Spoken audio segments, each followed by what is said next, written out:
in this world, they resound with God's own heart. Oh, let the ancient words impart words of life, words of hope. Give us strength, help us cope.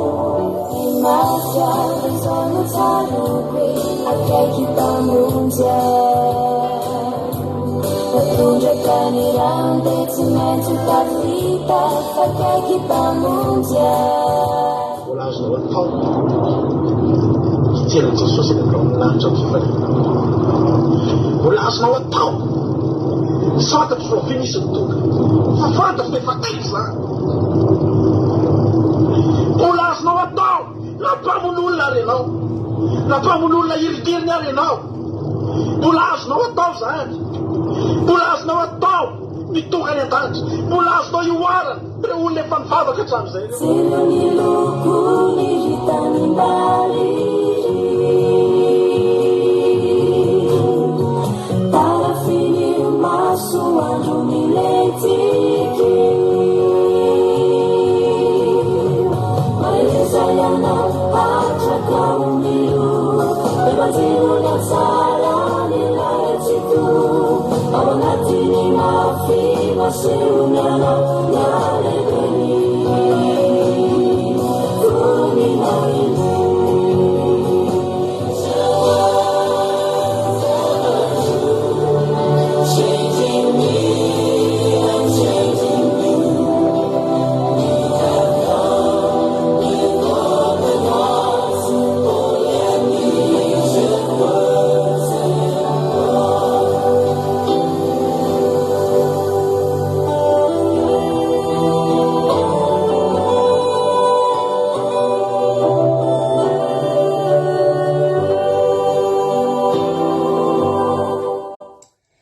Halleluja. Amin'ny fifaliana lehibe indray raha vana malala no iara-balantsika rehetra indray amin'ity sabata mahafinaritra ity amin'ny alalan'i Jesosy Kristy tompo miara-bako antsika rehetra indray androany izay manaraka an'izao fitoam-bavaka eto izao dia raha hanao ny akiradio ny andramoka izao izay fahitanao isan-kerinandro eto foana eto foantsika rehetra raha sambany ianao vao tonga eto androany dia raisina ampitiavana fahalybe izay miaraka aminao indray amin'ity androany ity ary dia eto foantsika raha efa eto foana koa ianao nandritra ny mety taona vitsivitsy na volana vitsivitsy izany arahanao taminay tao anatin'izao fotoam-bavaka izao mbola faly indray tsika tafiaraka eto androany halleluja ary tsy mahakaleo mety nisy olona mety leo ihany hoe isan-kerinandro dia hivavaka foana dia hitady an'Andriamanitra foana dia hanao live eto foana dia sy ny sisa faliavana malala ity andro androany ity dia andro tsy hiverina mandrakizay ao amin'ny tantarantsika intsony ity ny sabatsika manao foana ny fotoam-bavatsika manao foana fa ny zavatra raisitsika androany ity andro nomen'Andriamanitra antsika ity dia andro tokana matana ary tsy hiverina fiainantsika intsony ity ka tsika no mieritreritra hoe mety isan-kerinandro tsika eto foana dia nyanay mety hoe inona foana ny atao eto fa tahaka na navoazan'Andriamanitra ny andro anankiray eo amin'ny fiainantsika no navoazan'Andriamanitra ihany koa ny fanahana eo anatintsika androany raha misy olona tena vonitady an'Andriamanitra indray dia ho avoazan'Andriamanitra koa ny fanahana ho avoazan'Andriamanitra tahaka ny andro anankiray koa ny fanahana halleluja ary raha mitenitsika hoe zahay zao 5 taona nanaovana sabata isan-kerinandro ny vavaka foana raha malamalala hampafirin'ny arivorivo taona tao an-danitra tao ao an-danitra ngena kana efa manarivorivo taona no misy ny sabata mitandrina sabata ngeny olona ao ny mponina ao an-danitra ao mikohaka eo anao ny sezam-piandrianan'Andriamanitra manipy ny sady-voninahana ny olona efatra amby roapolo tonga eo aloha ny sezam-piandrianan'izao manipy ny sady-voninahana ny anjelana likisa tonga eo aloha ny sezam-piandrianan'Andriamanitra mitrena azy halleluja anarivo taona izany fa tsy leo reo ary tsy mbola nisy mihitsy hoe tao an-danitra takao hoe oko izay fa ohatry ny leo an'ity fiderananao ity izay Andriamanitra arivo taona ve zay 7 arivo taona ve zay hideranao eto foana ry havana malala isika firy fotoana azaontsika nanomboka niditra tamin'izany hoe banjina an'Andriamanitra isan-kerinandro tahaka an'izao. Firy volana ianao izay tena mba nanomboka niditra tao anatin'izany hoe handray anjara amin'ny fibanjinana an'Andriamanitra sy ny fiankofana eo anoloana. Rehefa andro fahafito tahaka an'izao, aleloia, fa ny zava-dehibe indrindra dia sao isaoran'Andriamanitra, isaory Andriamanitra raha mbola manana tombony ianao androany ka afaka tonga eto. Tsy ny olona rehetrarehetra mitonga eto, tsy ny olona rehetra mimekohaka androany. Raha jerena ity tany ity, firy miliara ny olona miaina eto androany, fa za teteny aminao tsy ny atsasa-manila no mekohaka amin'ity androandroany, tsy ny apatelo ny akory aza no mekohaka amin'ity androandroany ity. Mety tsy mbola miapa-efa ny kory, ohatry ny mahafinaritra raha isy 10 isan-jato iakohaka amin'ity androandroany ity ry havana malala. Fa ny zava-dehibe ao anatin'izany tsika, aleloia. Ary zava-dehibe amin'Andriamanitra ny isan-jato ny kely izay tonga mekohaka aminy amin'izao fotoana izao. Ao anatrao ny 100 isan-jato mekohaka amin'ny Jehova, ny 100 isan-jato mitady an'Andriamanitra, ny 100 isan-jato mitera an'Andriamanitra. Tsy misy mihitsy hoe misy anjely taraiky any anatin'ny zavatra fanitsy tonga, fa tena tonga daholo manandram-peo eo alohan'ny seza fiandrianan'Andriamanitra. Isika mbola eto an-tany, ataovy mafaly anao, ataovy masambatra anao, raha mba ao anatin'ny olombelona ianao, mekohaka amin'ny andro izany. Ary izany mahatonga antsika tsy mihemitra mihitsy ny havana malala. Eto foantsika naroviana naroviana, na mihevitsy ny mpijery na mihebetsaka ny mpijery, na mihevitsy ny mpanaraka na mihebetsaka ny mpanaraka. Dia havana malala zava-dehibe amiko ifatongavako eto androany, iankofako eo anoloan'ny Andriamanitra. Ny Andriamanitra mila mahita fa tonga eto aho. Jehovah Andriamanitra mila mahita fa eto aho mibanjina azy aho amin'ity androandroany ity, ka na tsisy nizaniza mahita azy mafaly anazy aho. Ary isaorako an'Andriamanitra fafahako tonga eto. Ny havana malala, mbola tonga eto ianao tsy niverin-dalana tamin'ny herinandro eny. Nanohana anao ny sandrin'Andriamanitra, nitatana anao ny herin'Andriamanitra, nitsinjanao ny mason'Andriamanitra. Tsarotsika adinoana izany. Hivavaka tsika amin'izao fotoana izao. No tsika hivavaka, hisaotra an'Andriamanitra tsika lamina. Hisaotra an'Andriamanitra ny amin'ny fitantanana ianao. Tadidio tsara fa fitantanana anao anatin'ny iray andro dia misy 420 ora. Ary izany 420 ora izany dia be dia be mihitsy ny zavatra afaka mitranga ao anatin'izany. Tsy tambo isaina ny zavatra afaka mitranga ao anatin'izany. Tsy hitantsika ho tany isaina ny zavatra afaka mitranga ao anatin'ny 420 ora. Raha toka misy zavatra marobe eto amin'ity tany ity, ao anatin'ny ray manitra montsy, misy loza marobe afaka mitranga eto amin'ity tany ity. Ao anatin'ny ray sekondra montsy, misy zavatra maro afaka mitranga eto amin'ity tany ity. Maika fa ao anatin'ny 420 ora, maika fa ao anatin'ny herinandro rehefa.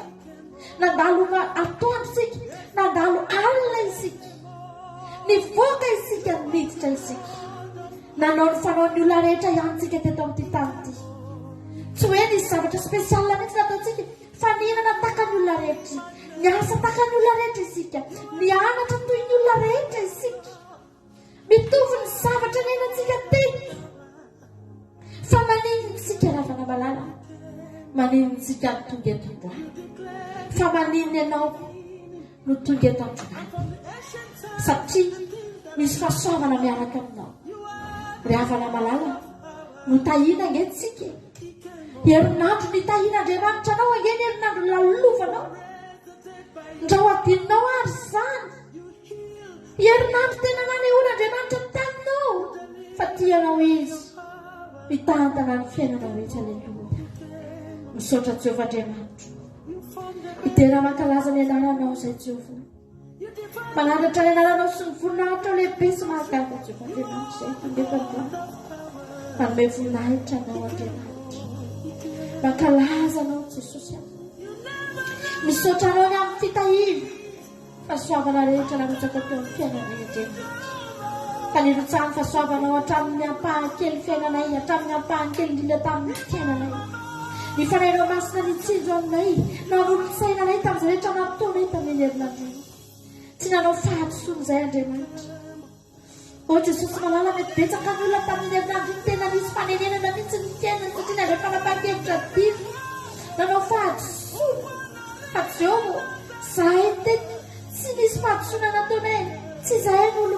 Jehovan'Andriamanitra fa ny fanahinao nanombanay, ny fanahinao ny tsinjo anay, ny fanahinao nanolosaina anay, nanazavanay ny teninao Andriamanitra, namantatra ny sitraponao zahay, niezaka nitady anao tamin'ny fona rehetra, tamin'ny herinandro iny tena reny sakanay fa nitadana anay ireny Andriamanitra, tamin'ny herinandro iny na tsara mihitsy zay fa tsika ambony zay tsy nandeha rery. O Jehovan'Andriamanitra, tsy mba nifefedrina nitomany, mieritreritra mety tsy misy mpiara fa tena nitomany zay mieritreritra hoe manana anao Jehova, makasika anay fona iny fanananay anao Jehovan'Andriamanitra. Tsy namelanay ho kambody teto amin'izao tontolo izao ity ianao, natezana le anay Jehova, fa notahinao sy nitantananao ny fiainanay rehetra.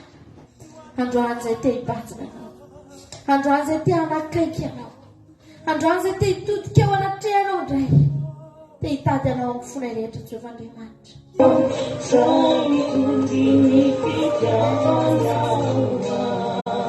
Nena Jesosy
Mena Jesosy malalo. Ny ahafahanao manakaiky ny azo fijalian Jesosy androany ava. Ianao manalavitra an'izao tontolo izao. Ianao manalavitra an'izao tontolo izao.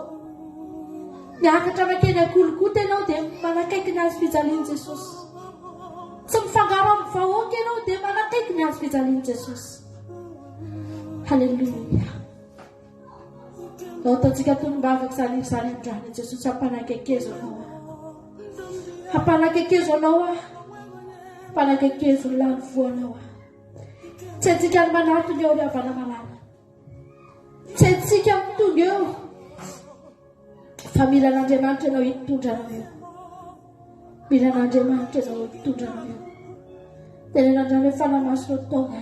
Taongo ny fanahiko anakaiky anao androany. Taongo ny fanahiko anakaiky anao Jesosy eo.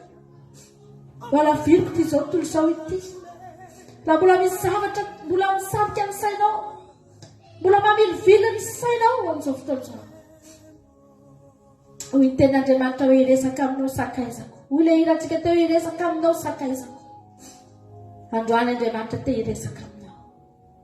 Androany Andriamanitra te handrehanao amany ny antsotsotro izao fotsiny izy. Halleluja. Amen. Jehovah Andriamanitra. Manatona anao izay Jesosy androany. Halleluja.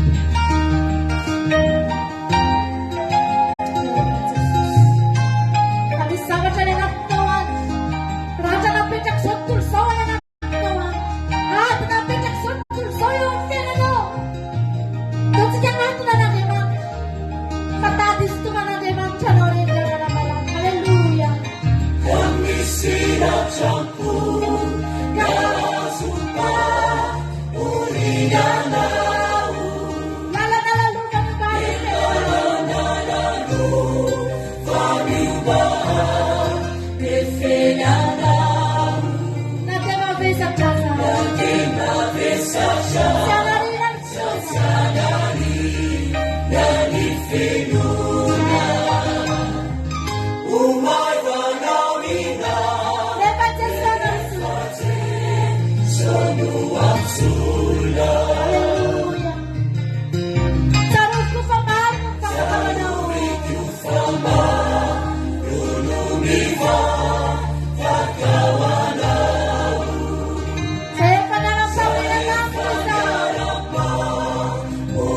Lama,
Jesosy.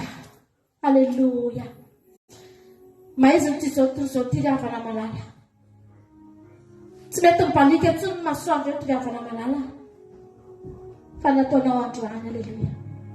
Totsika hibanjina ny mazava ry havana malala. Misy mazava eo raha mitodika fotsiny ianao. Androany misy tanana vonina andray atsika rehetrarehetra indray tonga eto androany. Alleluia. Ninina zavatra mety mahazo anao androany. Ninina mety zavatra mety iainanao androany. Za androany manasa anao tsy hitodika amin'ireny zavatra ireny ianao. Maiziny ireny. Maiziny ireny diavanao. Aizina mangitokitoka ireny. Fa androany ao anatin'io aiziny io Andriamanitra nanao fahazavana eo amin'ny fiainantsika rehetra. Totsika androany hitodika amin'Andriamanitra. Totsika hamaly ny antsin'Andriamanitra androany. Totsika hivavaka teteny Jehovah ty tonga eto. Mamaly ny antsonao a Jesosy. Manaiky anao a Jesosy eo. Tonga eto satria mamaly ny antsonao. Tsy fahazara ny ataoko eto androany. Fa nisy antsoanjo tany anefitra reny ny sofoko. Nanaitra ny foko nahakasika ny fanahy. Atongavako eto androany Jesosy malala. Hitady anao amin'ny foko rehetra. Mamaly ny antsonao Andriamanitra. Androany tiako anao hibanjina an'Andriamanitra raha fanamalala. Ninina mety ratra no mety izao tontolo izao ty anao. Ninina mety alahelo sady no mety izao tontolo izao ty anao. Ninina mety fahoriana no mety izao tontolo izao ty anao raha fanamalala. Natolony anao. Nasarony ny fiainanao. Tiako anao androany tsy jery amin'izany. Fa tiako anao androany hibanjina an'Andriamanitra. Fa raha izao tontolo izao nanome anao ady sy alahelo. Nanome anao fahoriana. Nanome anao zioka mafesatra. Andriamanitra kosa hanome anao fitsarana. Andriamanitra kosa hanazava ny lalanao. Fa mila mijery azy ianao androany. Mila mibanjina azy ianao androany. Mila mamaly ny antso ianao androany. Mila mitodika ianao androany. Tenena Jesosy aty mamaly ny antsonao. Jesosy atonga eto. Jesosy tena manao présence mihitsy ngena tongavako eto e. Tena manao présence mihitsy na tongavako eto. Jesosy malala. Tiako mba ho hitanao an-danitra ao ny fisiko eto androany. Tiako mba ho marianao an-danitra ao ny fisiko eto androany. Halleluja. Amen. Jehovah Andriamanitra. Amen. Jehovah Andriamanitra. Androany ianao tonga eto. Halleluja.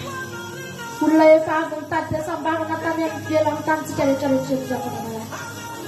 Olona efa nikatsaka izay nahasoa tany ivelany tanitsika rehetrarehetra eto zavana malala. Efa nanao izay mety mihitsy. Fa tsy nahita tany antsika e. Fa androany halleluja. Misy Andriamanitra afaka manome anao fahasalamana. Halleluja.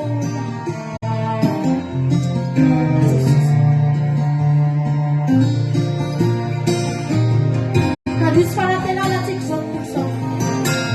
Nadisy hevitra tsika izao tontolo izao. Fa Andriamanitra eto amin'ny fotoana androany ty tsy hadisy fanantenana anao. Halleluja. Mitady asambarana izy takasy anao. Dia mivezivezy izy nametsika ireo kilalao. Voatetiny avokory toerano eveno efa hoe mpamokatra hafaliana. Feretatory taonana sorisory dia vao maika konanjara fijaliana. Voatsapany fa rehefa maty ny fanahy dia vezivezy foana reny nofo. Tsy mila mpanamarina fa mora fetana ny fiainany mihitsy no porofo. Fa maty fanahy izy. Maty fanahy izy. Na dia mbola velona. Na dia mbola velona. Kanetsika ka tsy misy fiafarana. Ambola tany koa ny tany. Fa maty fanahy izy. Na dia mbola velona. Na dia mbola velona. Kanetsika ka tsy misy fiafarana. Ambola tany koa ny tany. Izany daholo ny fiainantsika reto. Na dia nanetsika ka teny amin'izao tontolo izao dia hitady asambarana.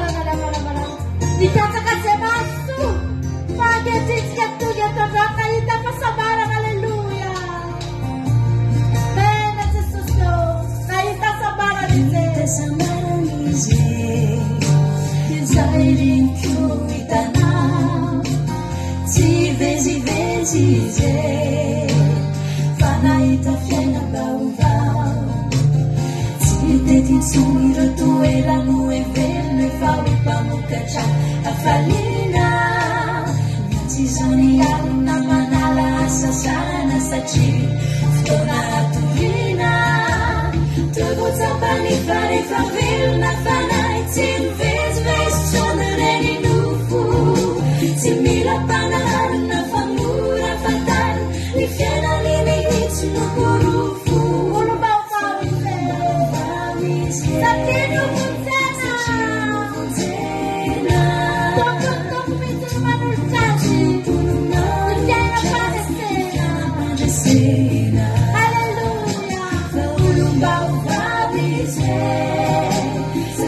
Anu vonzena tumpuni manulu chas ni fiana paresena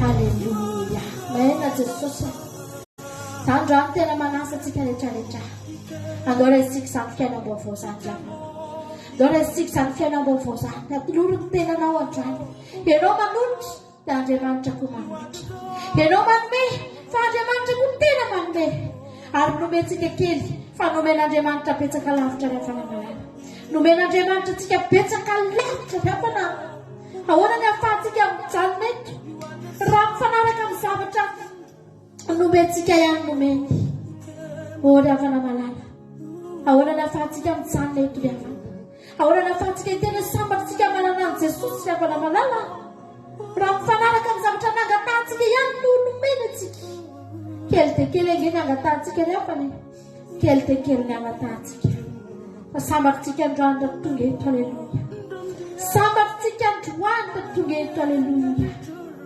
sambatritsika da tonga eto satria efa hafanenina teny amin'izao tontolo izao efa nikatsaka tentsika efa nitady tentsika fa tsy nahita fa tonga etika aleluia mipahapika eto anatrehan'Andriamanitra mihitsy manao hoe Andriamanitra tena nitady fa tsy nahita inona ny toerana tsy nalehako inona ny toerana tsy nitadiavako fifaliana inona ny toerana tsy nitadiavako fahasambarana fa androany atonga eto mipahapika eto anatrehanao miteny androany fa tsy nahita tany fa eto mahita aleluia afaka manoteny an'izany an' Jesosy velo faly Andriamanitra raha andrehanao hiteny an'izany androany faly Andriamanitra raha andrehanao hiteny androany aleluia hoe tao aminazy ianao nahita fiainana ry havana malala mahafaly an' Jesosy mahita olona anankiray rehefa avy sitrana ny fahajambany sitrana ny abokandro ny vavy olana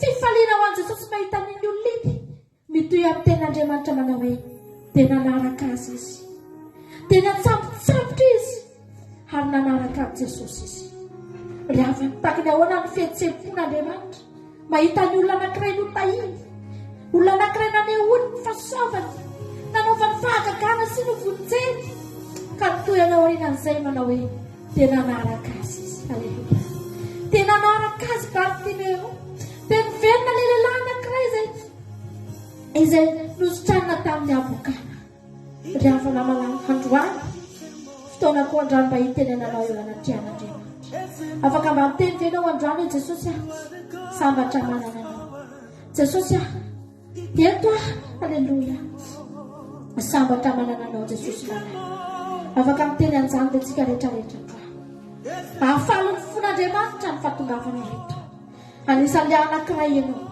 anisan'le mba voasoratra koa ianao aleluia anisan'le mba nisoratana koa ianao manao hoe dia nanaraka an' Jesosy teny rehetra teny izy tsy nahafoy an'Andriamanitra tsony izy nandeha niaraka tamin'i Jesosy teny amin'ny rehetra nisy azy izy teny amin'ny vohitra rehetra izay nalehany izy aleluia amen na Jesosy malala aleluia do avertsika le ira teo avertsika le ira teo dia tentsika ndrany antady a Jesosy fa tsy nahita aleluia afaka tsolona hoe ianao mihitsy le hoe izy afaka tsolona ho tenanao mihitsy le hoe izy aleluia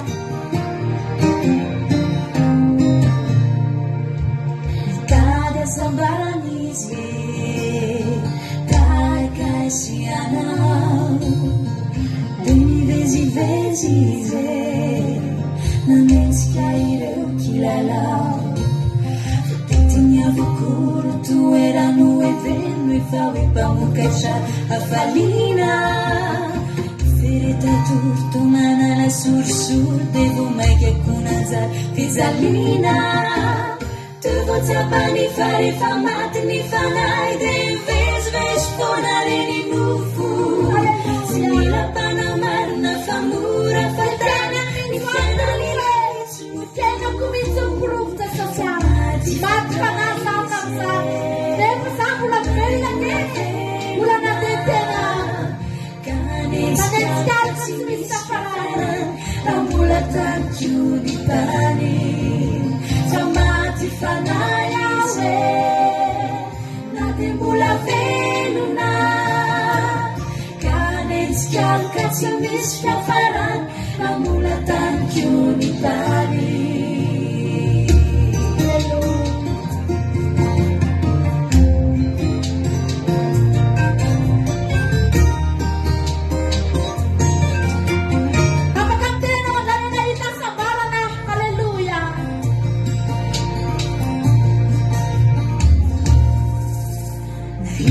Sambarana we Zairiko hitanao Tsy vezivezy aho we Fanahita fiainam-baovao Tsy mitety intsony ireo toerano everino efa hoe mpamokatra hafaliana Miantsy izany ihany na manala asa sarana satria fotoana hatoriana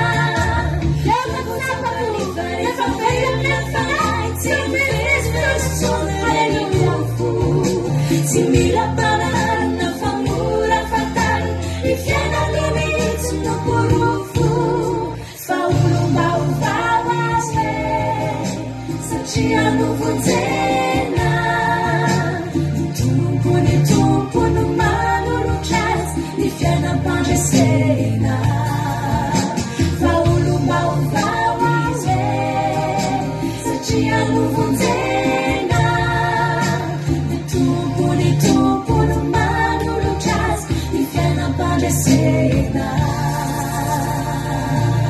Halleluja. Amen. Jesus malalo. Halleluja. Halleluja. Mahafinaritra n'Andriamanitra ny avana maheno antsika teny amin'izany. Tsika reto ny avana malala olona matoto daholo nandeha teny amin'izao tontolo izao teny. Olona matoto. Olona tsy nisy ny raisintsika. Olona maty fanahy, maty fahavelontsika. Fasoa ihany fa teo Andriamanitra. Halleluja. Amen. Jesus.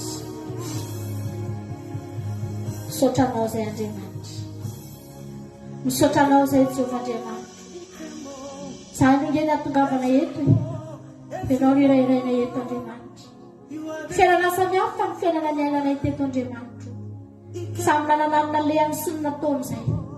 Fa ny zavatra hitoviana hitony eto, samy novonjenao izay Andriamanitra. Samy novonjenao izay Andriamanitra. Halleluja.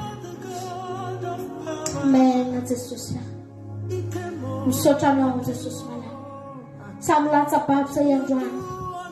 Fa raha tsy teo ianao, tsy takiny ahoana ny mety fiainanay. Inona ny mety zavatra mbola nenanay ohatr'izao? Mbola mitovy amin'ny olona nandeha teny amin'izao tontolo izao teny ihany. Mbola mitovy amin'ny olona nandeha teny amin'izao tontolo izao teny ihany. Soa ihany fa teo ianao Jesosy. Namonjy anay ianao. Halleluja. Nisy tafiditra anakely mamy anay rehetrarehetra eto. Natosika anay ho tonga teo an-tongotra ao Jesosy malala. Amen. Namena fia ni tafiditra Saityananamitra tsika amin'ny tafiditra ny afalamala.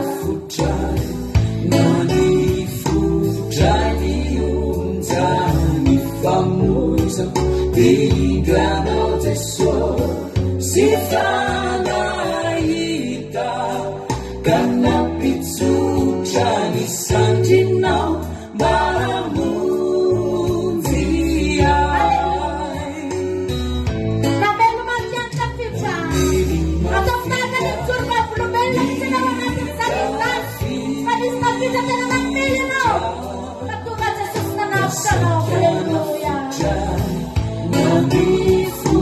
Jani untan ni famoso Kailangan tiso si Kanarika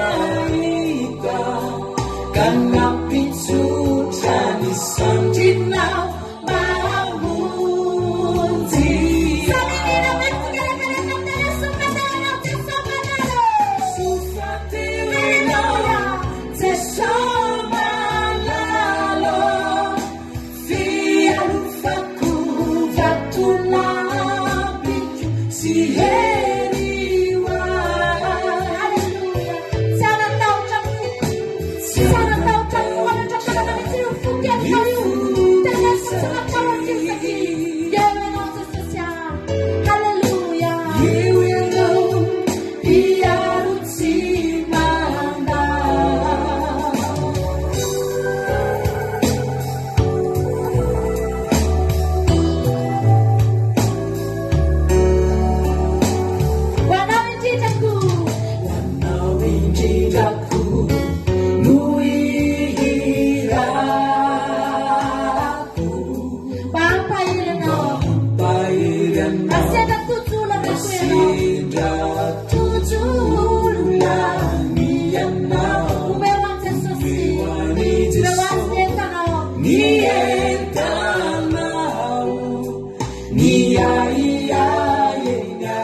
sambatra ngetsika ravana malala izy amo tsikireto ravana mbaitena zany hoe zany tsy matahotra izy tsikireto ravana malala tsinitsinina mihitsy tsika tsinitsinina atao amin'ity zao tontolo zao ty tsika tsy afaka tokony hiteny an'izany tsika zay tsy matahotra hery ve no ananatsika tanjaka ve no ananatsika basy ve no ananatsika fitaovam-piadiana tsy misy zany fahavana malala afaka mitenitsika androany haleluia afaka mitenitsika androany tsy matahotra satria manana an'Andriamanitra tsika haleluia misotranao zay Jesosy misotranao zay Jesosy malala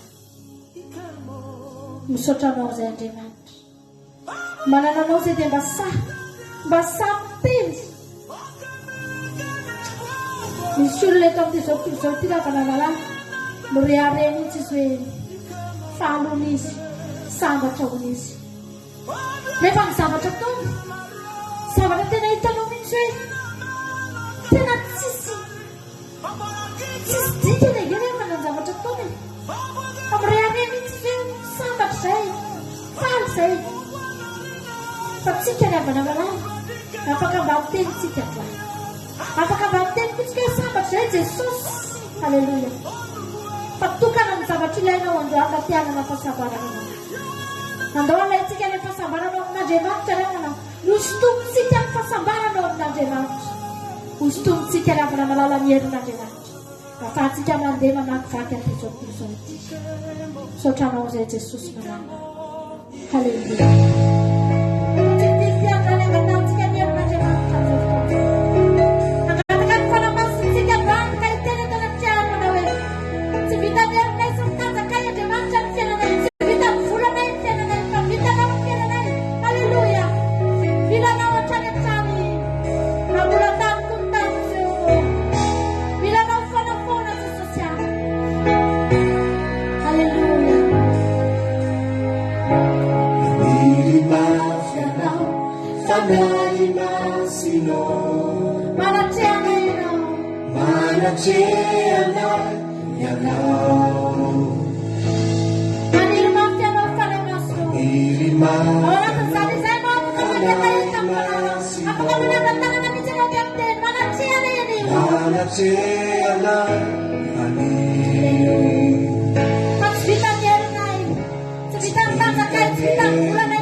Hitanao raha mbola tany koa ny tany. Ity tany ity tsy tsahatra ny anapotraka ity. Ity tany ity malama. Tsy mitsahatra ny anabolisatra na enjera. Fa Jesosy malala izay milanao izay. Milanao isan'andro. Milanao isan'ny minitra isan-tsekondra fanay maso. Milanao hitantana tompo. Milanao Andriamanitra. Hitanao raha vana malala rehefa aty andafo rehefa misy le verglas reny ny rehefa ririnao otrao dia malama be lalana misy an'ilay glasy reny miraikitra amin'ny tany, miraikitra amin'ny arabe. Dia mampilisatra be mihitsy ny arabe iny. Malama be mihitsy iny. Dia mampenjera dia be mihitsy ny tomobila tsy mandeha rehefa tonga ny fotoana ohatr'ireny. Mamoaka lalàna mihitsy ny fanjakana hoe tsy mianatra ny mpianatra.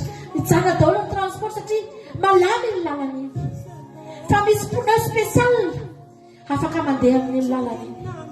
Misy pneu tena hafa mihitsy afaka mamikotra amin'ny lalana iny na dia malama azy iny. Dia afaka mamikotra dia afaka mandeha any anaty neige anaty verglas iny raha manana an'izany pneu spécial zany. Rehefa raha malala mampilisatra izao tontolo izao ity zany teny aminao. Mampenjera ty izao tontolo izao ity.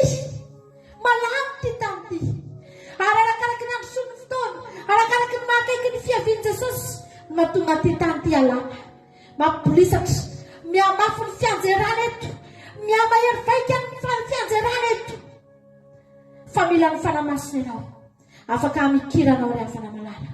Afaka hitondranao, afahanao mandeha.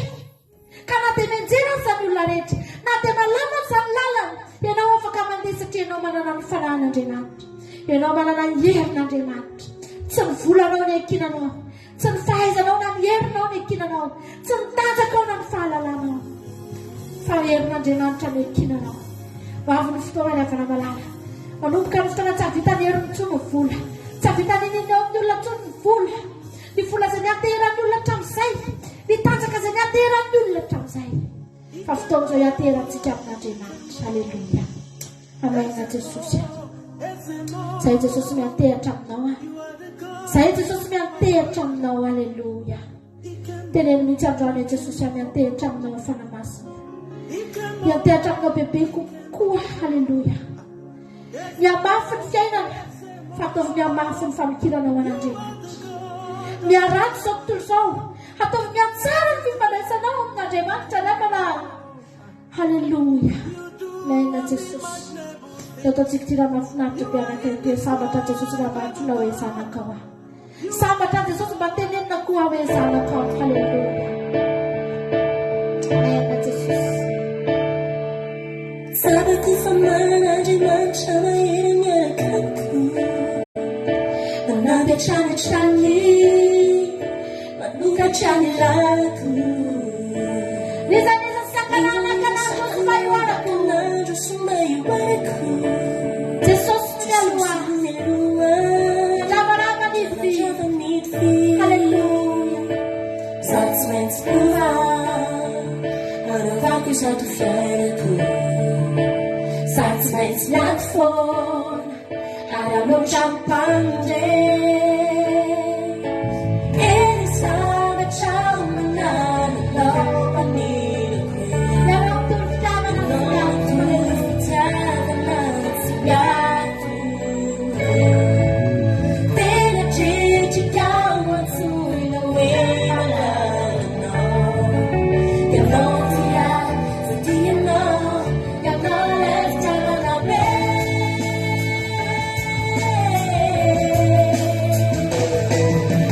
Sabako fa eo lay Andriamanitra miaina eto akaiko.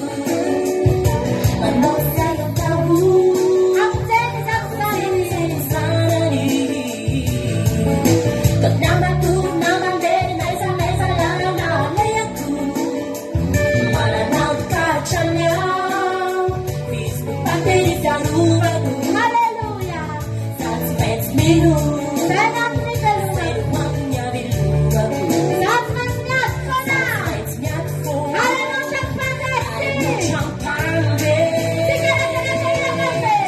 Eny zavatra mananao anilako. Ianao tolo fitiavana tsy miady Jesosy. Fitiavana tsy miady. Tena dredrika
Za tsy maintsy miova ny vaky ny fiainako. Atianao iova ny fiainanao dia tsy maintsy miova koa ianao. Haleluia. Ianao aloha miova voalohany. Amen. Ianao miova voalohany dia rehefa avy eo miova koa ny fiainanao rehefa namanao. Tianao ange Jesosy.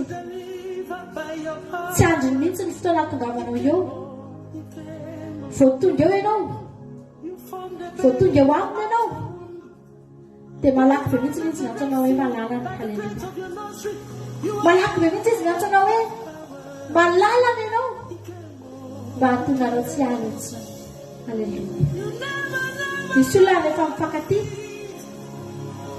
dia mbola vao mifankatia aloha ny olona dia afina fenina aloha dia mbola tsy tonga dia misehoseho be fa efinafina ny amavimavitany aloha dia mbola mifampizaza toetra aloha dia mbola tsy tena sa tonga dia miseho aloha fa afina fenina satria tsy mahatoky sao dia hivadika sao dia tsy mety fa ny Jesosy afana malala fa atany voatonga eo ianao tsy misalasala mihitsy izy miteny amin'ny malalaka ianao. Haleluia. Iriariany mihitsy amitiany ianao. Amen. Jesosy minona mety zavatra eny aminao Andriamanitra tena tianao. Ny zavatra ataonao andra vonina iova fety. Vonina iova ve ianao. Haleluia. Fa izay ihany ny zavatra tatiavin'Andriamanitra. Tianao Jesosy. Ataontsika ty raha farany ty ampaherezako anao. Haleluia. Androany fa mbola izy koa ny farany dia aza velao foana ny fanantenanao. Aza velao foana ny fanantenanao fa Andriamanitra ao amin'Andriamanitra ny havana malaka. Ao amin'Andriamanitra dia mandrakizay ny tontolon'Andriamanitra. Andriamanitra tsy voafetra amin'ny fotoana ho tapitsy ny tany ity fa Andriamanitra tsy levona. Andriamanitra mbola eo foana, tsisy fiafarana, tsy nisy andohana, tsy isy fiafarana, fa Andriamanitra eo foana ravana malala. Tianao ange Jesosy, mbola izy koa ny farana tsy foana ny fanantenana. Melohany itirantsika ny tenin'Andriamanitra, namarana koa ny anjarako eto androany dia tamperanao amin'ny alalan'ny Kristy ihany. Ataontsika fotsika rehetra amin'izany.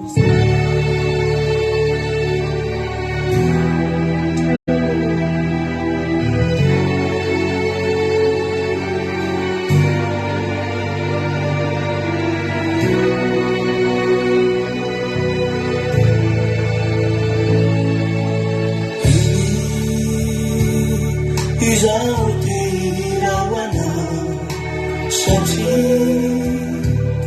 misy zavatra tiako lazana kamo any andaviko anga dia ny iainona zao irako izao satria izaho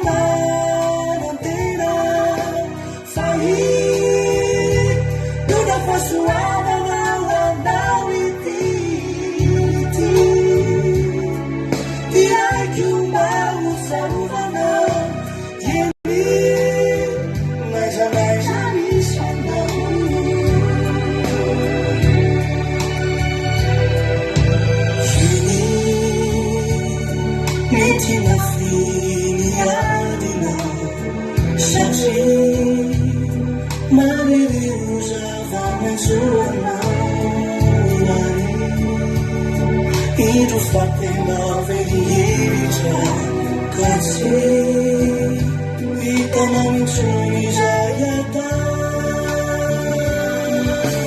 nefa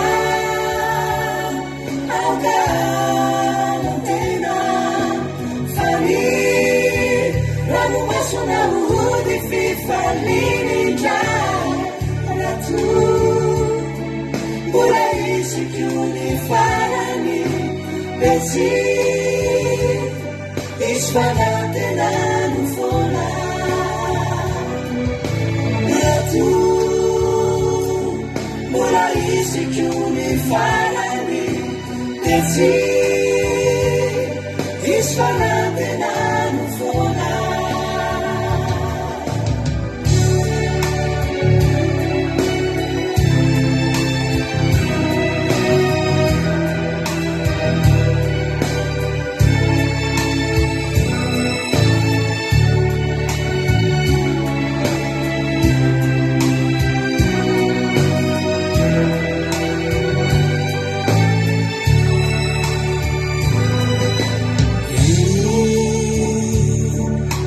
Simisi falenziana Sati Marukuri Makayana Nifa Ampari Nausienita Paulushu Jesusi Kapitenina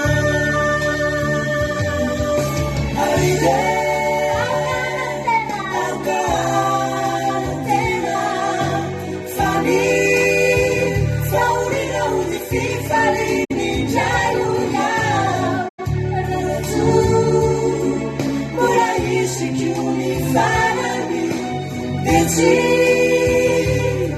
Isfanatena nufona Nefa auganantena Fani Ranu masuna uhudi fifalininja Ratu Kula isikiuni farani Desi Isfanatena nufona Aride Auganantena Fani Faurina unifi falini Jaiuya Ratu Mula isikiuni farani Desi Isfanatena nufona Ratu raisiko ny farany Mesy isy fanantena no foana. Alleluia.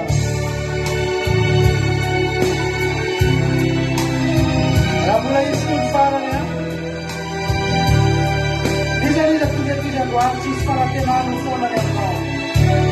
Alleluia.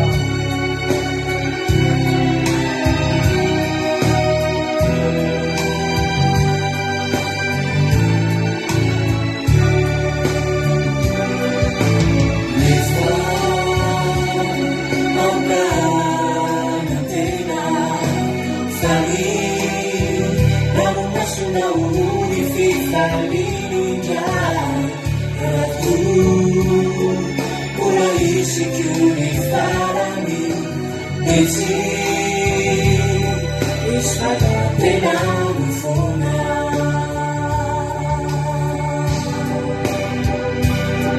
No foana.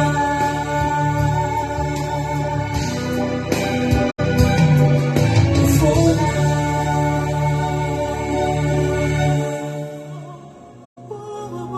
Ivavakantsika ho an'ny ten'Andriamanitra amin'izao fotoana izao. Saotra n'Andriamanitra sy amin'izany fotoana izay vita teo izany. Fa mbola apetrakantsika aminy koa izao toriteny izao satria raha tsy tonga hiteny amintsika eto izy dia hiala magnety ihany tsika ary hivoaka kibo soketraka eto ihany tsika raha avana malala. Mba hatanteraka ny fotoam-bavakantsika amin'ity sabata ity dia mila n'Andriamanitra tsika aneraka ny fanahin'ny masina ametraka ny teny ao am-bavako a aneraka ny fanahin'ny masina ikasika ny fotsika tsirairay avy mba ho tamilonaka ny regny ny tenin'Andriamanitra izay voafavy tsara indrindra amin'ny fianarana. Misaotra anao zay Jesosy amin'ny fotoana androany. Misaotra ny amin'ny fatanteran'ny fotoana. Misaotra ny amin'ny fotoana mbola ahafahany mivory eto indray Jehovahandriamanitra. Misaotra ny amin'ny fahafahanao. Fahafahanay mbola mananatra ny anaranao sy manome voninahitra anao.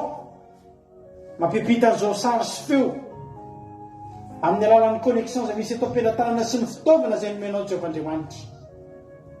Matoky sy mihina Jehovahandriamanitra fa naiza atokavan'izao feo zao, zao sary izao dia any ianao Jehovahandriamanitra ikasika any amin'ny toerana rehetra ianao ka na tokantrano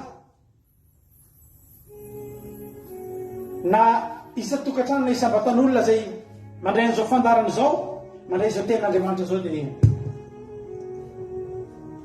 andray ny vokatsoa ny tenin'Andriamanitra, andray ny vokatsoa ny fanatrehan'Andriamanitra.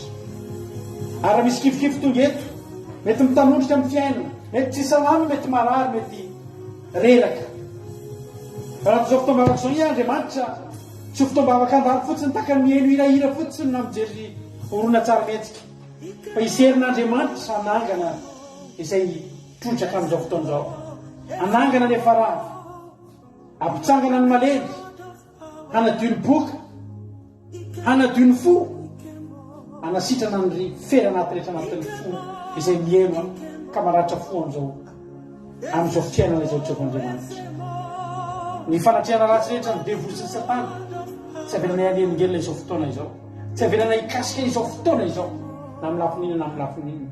Maneto amin'nenany anatin'ny tokantrano ny olona rehetra izay mandray an'izao tsy isy fanelingelina azo tenin'izao fa samy andray hery avy amin'ny teninao Andriamanitra voninahitra anarana rehetra. Misaotra Jesosy mitenena fa voninkiana anao zay. Alleluia.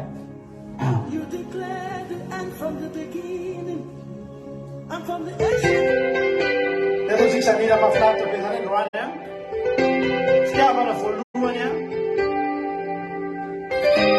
samy angataka zany tsika mba hidiran'izany anomezan'Andriamanitra tsika amen'Andriamanitra tsika zany fitiavana voalohany. Alleluia. Nandrotsy ny salasala naiza taminy ireny mitombeny fiainam-ba afaka mbola mitondresatapaka le afanana taminy lasaizy izy ankehitriny Karadianao mandritry mialaka hatramin'izao anavonjako meny avonsiko meny omeny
Tsika menakavy a tonga sondray eto amin'izao fandarana mamitsika zao a tsy ny fandarana moa no mamitsika fa ty andro mihitsy ny mamitsika ny fionatsika amin'Andriamanitra anatin'izao andro sabata izao famezatsika voninahitra n'Andriamanitra amin'izao andro sabata izao. Tahiny toko tsika menakavy a za matoko fa tsy maty-antoka ianao kory tonga eto, za matoko fa mieritreritsika hoe misy zavatra tsara ny ivelany any fa ny eto tongotry ny tombotsika mbola tsara lavitra ary tsy misy atakavitsika. Anizany misaotra anareo a mifidy araka aminay amin'ity androany ity nareo efa mena-da. Andriamanitra manankiream-pahasoavana maly fity anareo ary tsofoko rano mihitsy ny tena hoe fahasoavana mirotsaka ho anareo a midiran'izao fotoam-bavaka anatin'ny tokantranareo anokana anareo fotoana ho an'Andriamanitra amin'izao andro sabata masina izao. Dia raha ataonao fafinaretana ity dia hoy ny tena Andriamanitra sambatra izay manao an'ity andro ity a ho fafinaretana. Dia atao ho fafinaretanao a ny tonga eto fa azo ataonao ho fijaliana na hoe tena za moa zany dia tsy maintsy eto noho ny antony tsy voafetra ataovy mihitsy antony atongavako eto dia ny amin'ny voninahitra an'Andriamanitra. Jery tena Andriamanitra sika zany araka izany hira zany mihitsiny a dia andinika manokanitsika ny amin'izany tononkira zany. Andiny tena manokanitsika ny amin'ity androany ity ny amin'ny asa fanompoana an'Andriamanitra izay ataontsika.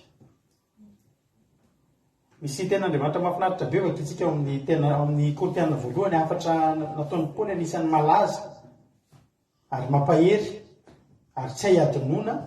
Ny afatra nataon'ny Paoly ao amin'ny Korintiana voalohany, amin'ny bokin'ny Korintiana voalohany 12 ny 7 haitsika tsy enjera angamba zany a mety le verset fotsiny tsy tadidinao avo miteny kely fotsiny dia fantatrao no tiako tenenina hoy Paoly manao hoe ko amin'izany raha lamalalako dia miorena tsara aza miova ary mahefabe amin'ny asan'ny tompo satria fantatrareo fa tsy foana tsy akory ny fikelezanareo aina ao amin'ny tompo. Alleloia. Zavatra telo no ibaikony Paoly antsika eto. Zavatra telo matetika ny fahatelo no tena miletika ao anatin'ny saintsika any hoe mahefabe mandrakariva amin'ny asan'ny tompo. Satria tsika miandrandra ny hoe tsy fantatra fa tsy foana tsy akory ny fikelezanareo aina ao amin'ny tompo. Marina izay ny zahara ataontsika ao amin'Andriamanitra, ny fikelezana aina ataontsika, ny fahafoizana ataontsika, ny hery lanitsika raha mbola ao an'Andriamanitra dia tsy foana tsy akory. Izany hoe tia ny ten'Andriamanitra tena izany tsy verimaina.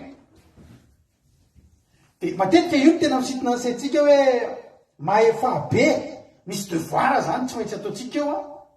Ary ao ambadiky le devoir misy valisoa, misy karazana ohatrany hoe valisoa, karazana ohatrany hoe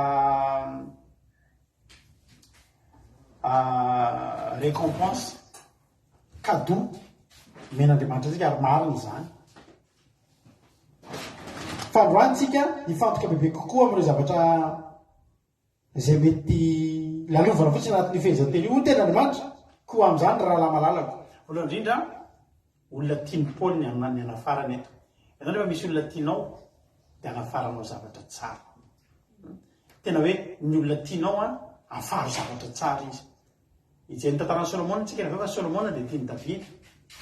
Ary rehefa tiany Davida Solomona dia nametrahany afatra tena mafonja sady afatra ampitiavana satria tsy ho eo intsony Davida ka andeha ho faty.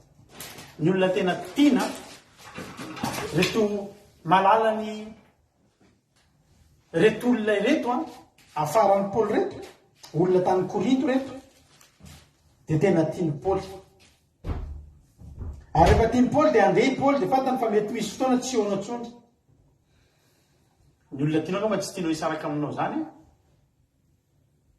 Naiza naiza alehanao mety tianao foana rehefa dia manjanakao reo raha reo ny tianao manaraka anao ny amin'izay alehanao.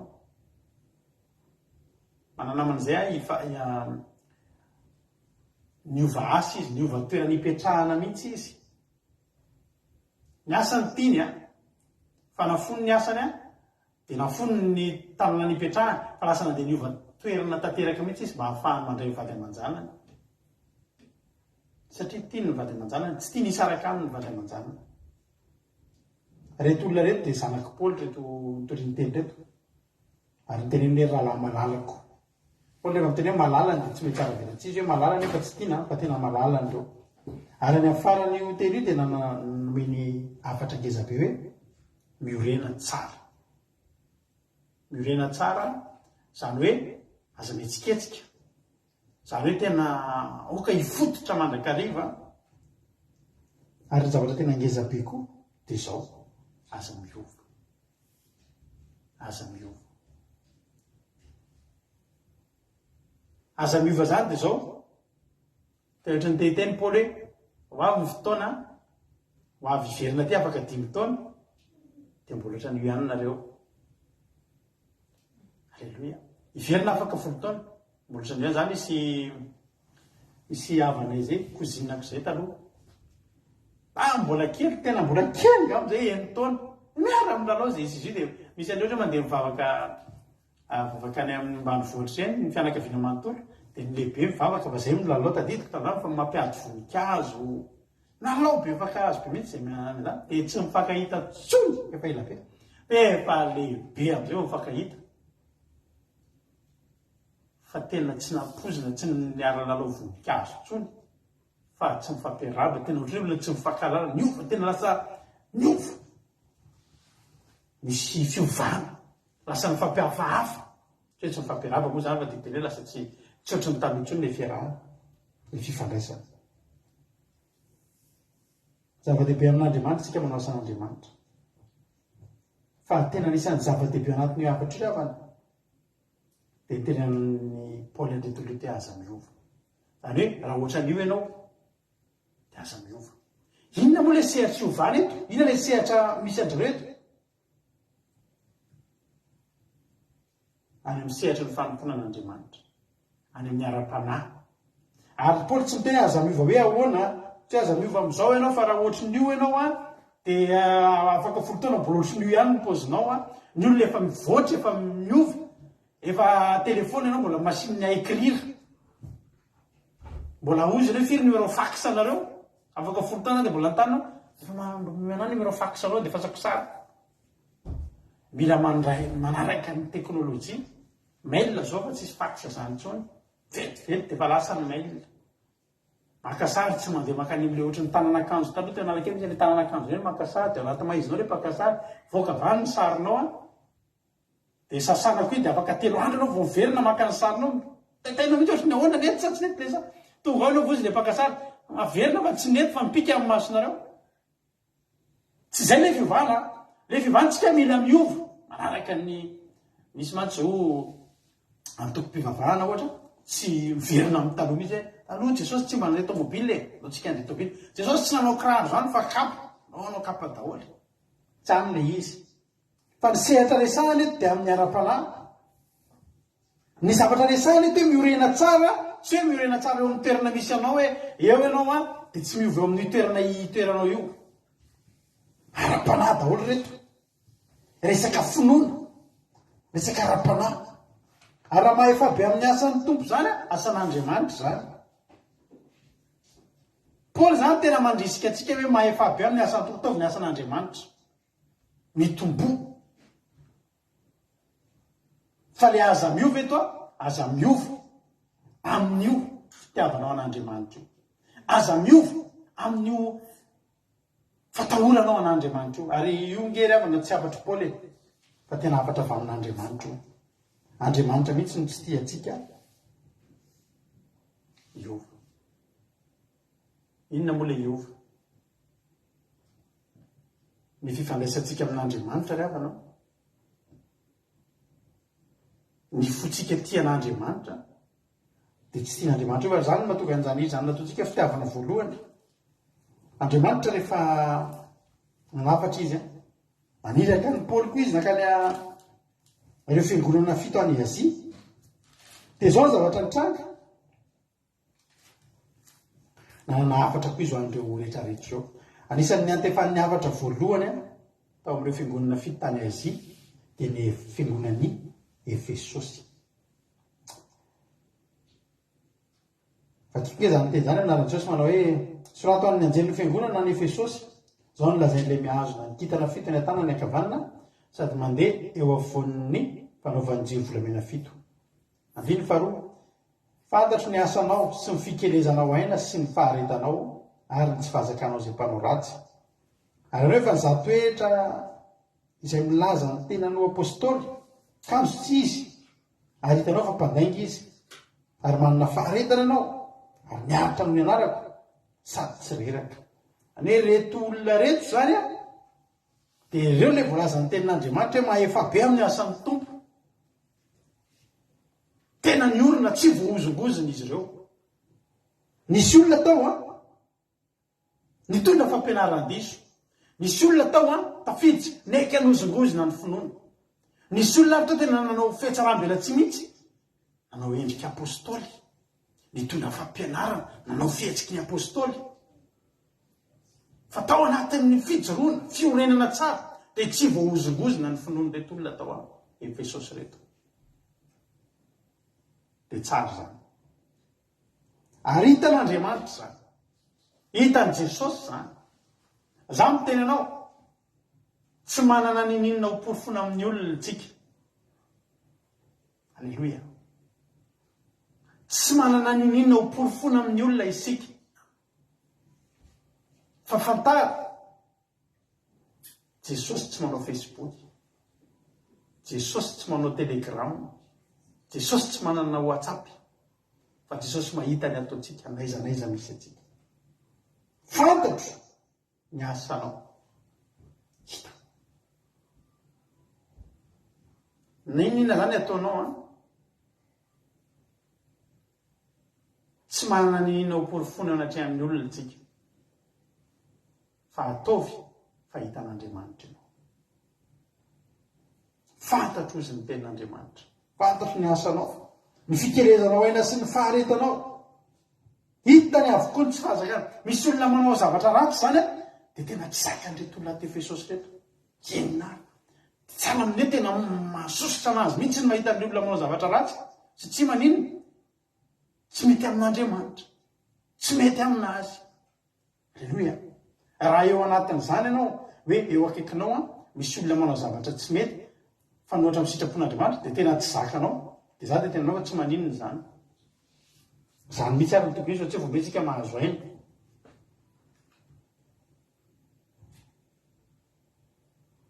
Fa ny zavatra mahavariana amin'ny teny eto dia izao. Ity moa dia tenin'olona tenin'Andriamanitra ty. Aleloia. Ary rehefa ty Andriamanitra dia tsy manasosoa antsika ihany ny ataony. Mampirisika antsika sy manome valisoa sy manome teny mamy. Fa mampitandrina antsika izy. Paoly tena pahery. Amin'izany raha malalako, mirena tsara, asa miova, ary maefa be, misy fampaherezanao. Ataovy ny asan'Andriamanitra. Efa mety zao fa bravo fa zao, aza miova. Eto koa ny olona atao Efesosy dia ny mpino atao Efesosy dia tokaban'izany teny zany. Nielohavan'ny tenin'Andriamanitra aloha, nielohavan'ny fankasitrahana aloha. Ary Jesosy dia ho Andriamanitra iendry. Efa misy zavatra ataon'ny zanantsika, misy ratsy, misy tsara. Dia mia fa mba ohatry zavatra ny ataontsika. Mba hampahiresintsika izy aloha, mba ataontsika hitany hoe hitantsika eo misy zavatra tsara ataony nefa kosa. Andremo le ohatry zao. Fa raha tsy teneninao mihitsy le nefa kosa, fampahirezana koa izy dia veriny fa mety foana ny nataony. Fa raha tena tianao izy dia izao hampahirezo. Ao arinao, andivevatra, kanefa tonga amin'ny efa kositsika manateny aminao. Zany hoe misy ihany ny madilana ho tetenina ho ny mpanefy. Na dia zany aza, nahazo bravo ianao, tsy 20/20 ny azonao. Fa raha nisy ny plus, misy koa ny moins. Ary tsy adin'Andriamanitra mampatsiahy antsika ny moins. Ataontsika amin'ny zavatra ataontsika amin'ny fanontona. Andriamanitra sary-piaro amiko sy aminao. Andriamanitra tena sary-piaro. Ary ny Andriamanitra tena ty dia ny Andriamanitra tsy mijery amina tavany amin'ny zanany. Pahery fa mananatra. Kanefa manateny aminao jerenareo tsara. Ity nefa ny tena zava-dehibe. Tsara ihany. Mikenentsika sady manana faharetana dia tsy mazaka ny mpanao ratsy. Raha ampy ireo ka zavatra tsisy dika no tenenin'Andriamanitra manaraka eto dia tsy nampilaza ny te-1:4 ty izy rehefa. Hitanao, tsika tsy Andriamanitra. Ary tsika raha ho tenenina hatramin'ny kely indrindra ka ho bedesina tahaka ny mpanompo sampy hoe tandremo amin'ny teny maraina tsy maintsy mifoha. Dia mitsanga eny an-tokotany na manga antsika salamin'inona ary dia manandra-talana mitodika any amin'ny varatra sy ny atsimo. Tandremo fa rehefa tsinana ny volana dia tsy mahazo manao an'izao sy izao sy izao. Asa tiany manatitra ny zavatra hosoro-menaka le vato ery amin'izao sy izao sy izao. Raha tsy manao an'ireny dia misy zava-doza mitranga ho an'ny mpanompo sampy zany. Fa tsy manaraka ny fombafomba izay atao. Mahitsika fa misy olona miolana ny tendany satria nanino mitondra tongolo gasy teny amin'ny toerana tsy azo hitondrana an'izany. Hitanao misy zavatra ohatrany hoe tena kare-kare be mihitsy zany. Ohatrany hoe misy zavatra tena tonga dia tena tsy azo atao ninina fa voavoana amin'izay ianao miolana ny tendanao tratran'ny accident na ireo menakavy maty ny sisa. Andriamanitra tsy ohatr'izany. Misy tamintsika zao tamin'ny alina nanao nivavaka, nanana programme izy, za hivavaka rariva, anaraka vavaka fibenana. Fa avy ianao manontany, efa tapitra nga. Taiza ianao? Somary renoka kely fa ny tena marina vao nanomboka dia tena natoro mafy mihitsy ianao. Tsy mampaly anao akory hoe matory indray amin'ny latsinainy. Ateteny aminao raha fanompo-tsampy no nataontsika, miolana ny tendanao tamin'ny alina. raha devolony ny vavahantsika ny olona nato firatsitsika tamin'ny alina satria tsy nivavaka andriamanitsika tsy oatra zany fantatr'andriamanitra nge reraka ianao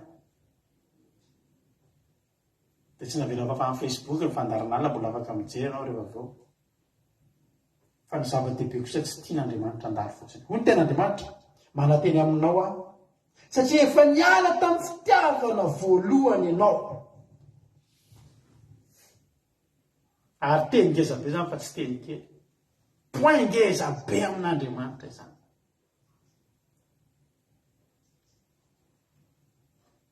niala tamin'ny fitiavana voalohany tsy tapon'andriamanitra na maefa be amin'ny asan'ny tompo ianao na maromahanina faharetana sy tsy mahazaka ny mpanao ratsy sy manana faharetana ny aritra noho ny anarako tsy retireraka tsara zany fa alohan'andriamanitra mbola tsy nisy ireo fa alohan'andriamanitra anao tsy niala tamin'ny fitiavana voalohany ary ty toritentenyrano mitodika amintsika rehetrarehetra tsy akanavaka na izana iza na izy andao mijery manokana izay zava-dehibe amin'andriamanitra zay tsika ary zao andro iainantsika zao rehavana tokony iverenantsika hijerentsika manokana ny afatra nataon'andriamanitra ny amin'ny fiangonana Efesosy fiangonany andro farany fanambarana apokalipsy afatra faraparany ho avy Jesosy tombony zavatra erehantsika karazany lasa somary misy fifaninanana kely mihitsy amin'izao na dia anivon'ny asan'andriamanitra azy misy vehivavy roa rehefa tonga Jesosy Marta sy Maria ary efa nitoriana tamintsika teto foana zany Marta tena nikarakara ary ilaina ny fikarakarana fa nahavariana na dia nikarakara ny Jesosy aza i Marta dia mbola teren'i Jesosy any izy tsy mifidy ny anjaratsara ohatran'ny Maria anao ny Jesosy Maria le nanatrika anazy teo nijery azy niaino azy ny zava-dehibe tsy misy any zavatra voakarakara tsy misy any zavatra nijoroana hoe tsy nazaka ny mpanao ratsy tsy nikenyena naharitra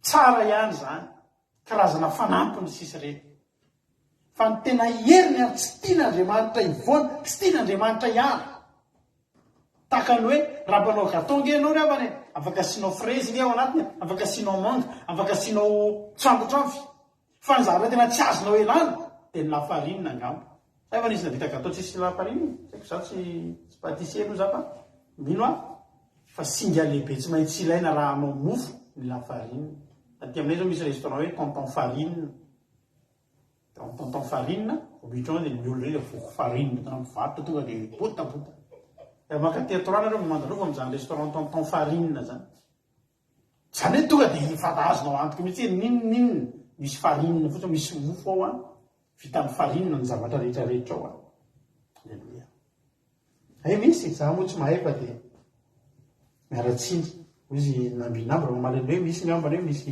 gâteau misy mofo tsy mila farine ny zavatra tena ilain'andriamanitra amintsika dia ny lafarine raha anao mofo isika raha fanaova mofo ny fanomponan'andriamanitra rehefa ilaina iny asianao canelle kely tsy haiko sy fanatsarana hitanao ataon'ny olona sy fangaro afaka atao mahatsara ny asiana vanille asiana rehetrarehetra mety any tena tsy azonao elana ny tena tsy azonao elana dia ny fomba manompo an'andriamanitra tian'andriamanitra matetika misy fotoantsika miresaka ny hoe zazara tamin'ny andro fahazazana ara-panahy tamin'ny sinisisa sy ny sisa mety misy olona angamba eto efa 30 taona nanomponan'andriamanitra ary tsika nandray arakaraky ny elaela ny fotoana nampontsika n'andriamanitra ary anisan'ny antony amerenina ny titoritentendro na dia efa nitoriana teto ary dia zao andaontsika hitandrina ndrao me mitombo ny taona 2023 etsika zao vavainga antsika nakalaza ny fahadimy taona n'izao fandarantsika andramoka izao zao ndrahoana mpanatsika hiteny hoe efa 5 taona efa 5 taona hiakatra amin'ny 20 taona zao tsika tsy hoely amin'ny 2027 zany zao 20 taona ny niovana amin'ny vadifo na ny fonan'Andriamanitra ohatra zao engane raha mbola sy tonga Jesosy akaraza za 20 taona zany mety efa hafa mihitsy zany a mety efa betsaka mety zavatra erehana mety tsy 3 tsony nefa mety efa mba 4 mety efa 100 alleluia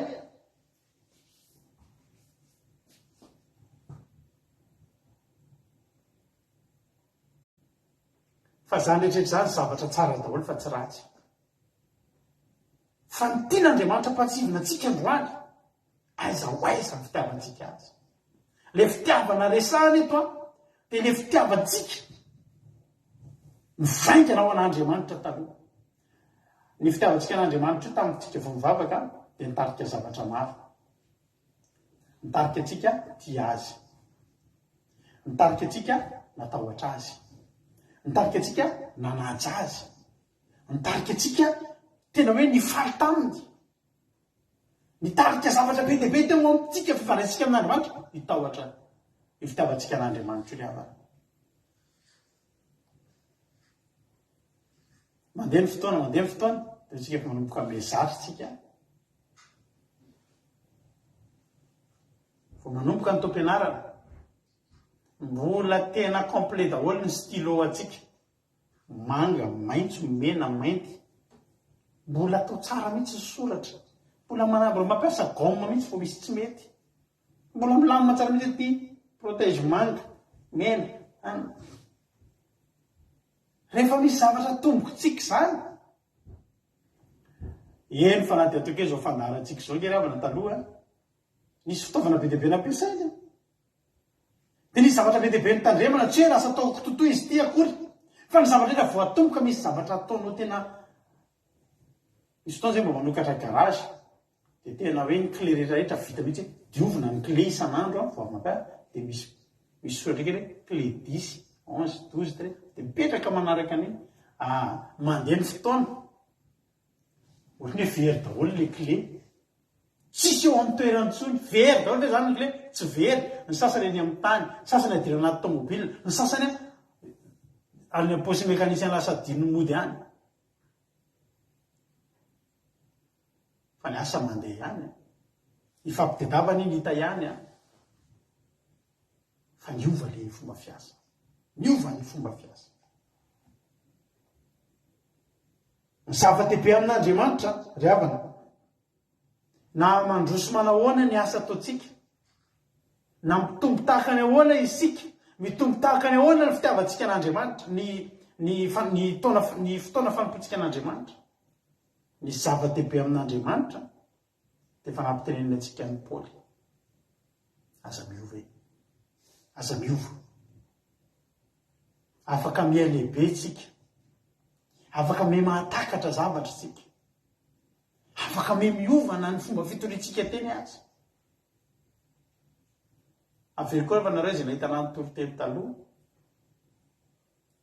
zary misy fotoana menao reny ohatrany madio kely ihany tapa be mihitsy amin'ny toriteny taloha etopo be mihitsy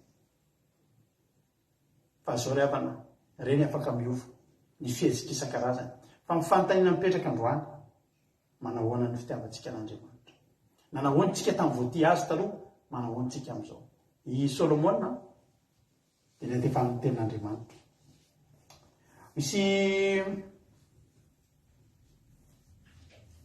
tenin'Andriamanitra izay rehefa tena midilihako no anaty toriteny ty dia miantefa amin'ny Solomona tsy haiko namba efa nandinika an'izay nareo misy tenin'Andriamanitra ato amin'ny Ezekela ny soramadry Ezekela 1:20 dia nivadihan'i Jerosalema sy ny nafoizana an'i Jehova ary ny amaliana azy amin'izany vakiko le tenin'Andriamanitra aloha manomboka ny 1 hatramin'ny 4:20 naran'ny Jesosy tonga tamiko nay tenin'i Jehova ka na hoe zanak'olona ampahafantaro an'i Jerosalema ny fahavetavetana ka atao hoe zao lazain'i Jehova tompo amin'ny Jerosalema na ny tany Kanana ny tany Kanana no nahaterahanao sy nahabeanao amorita ny rainao ary tita ny reninao. Ary ny amin'ny naterahanao dia tsy voatapaka akory ny tadipoatranao tamin'ny andro naterahanao, ary tsy voaparo tamin'ny rano ianao, na voahositra sira na voadidina lambanjaza akory. Tsy nisy maso niantra anao izany taminao, na dia iray akory aza amin'ireo zavatra ireo dia iray amin'ireo zavatra ireo zany mba hamindra fo aminao. Fanariana tany an-tsaha ianao satria natao zava-marikoriko ianao tamin'ny andro naterahanao. Ary nandalo ka nahitanao nisikosina tao amin'ny ranao dia hoy za taminao, raha mbola velona koa ny aiko, raha mbola raha mbola tamin'ny rano ianao ho velona ianao. Eny, hoy za taminao, raha mbola tamin'ny ranao ianao ho velona ianao. Efa natao ka amin'alina toy ny zava-maniry tany an-tsaha nisanao ka nitombo sy nialehibe ary tonga tsara tarehy tokoa ianao.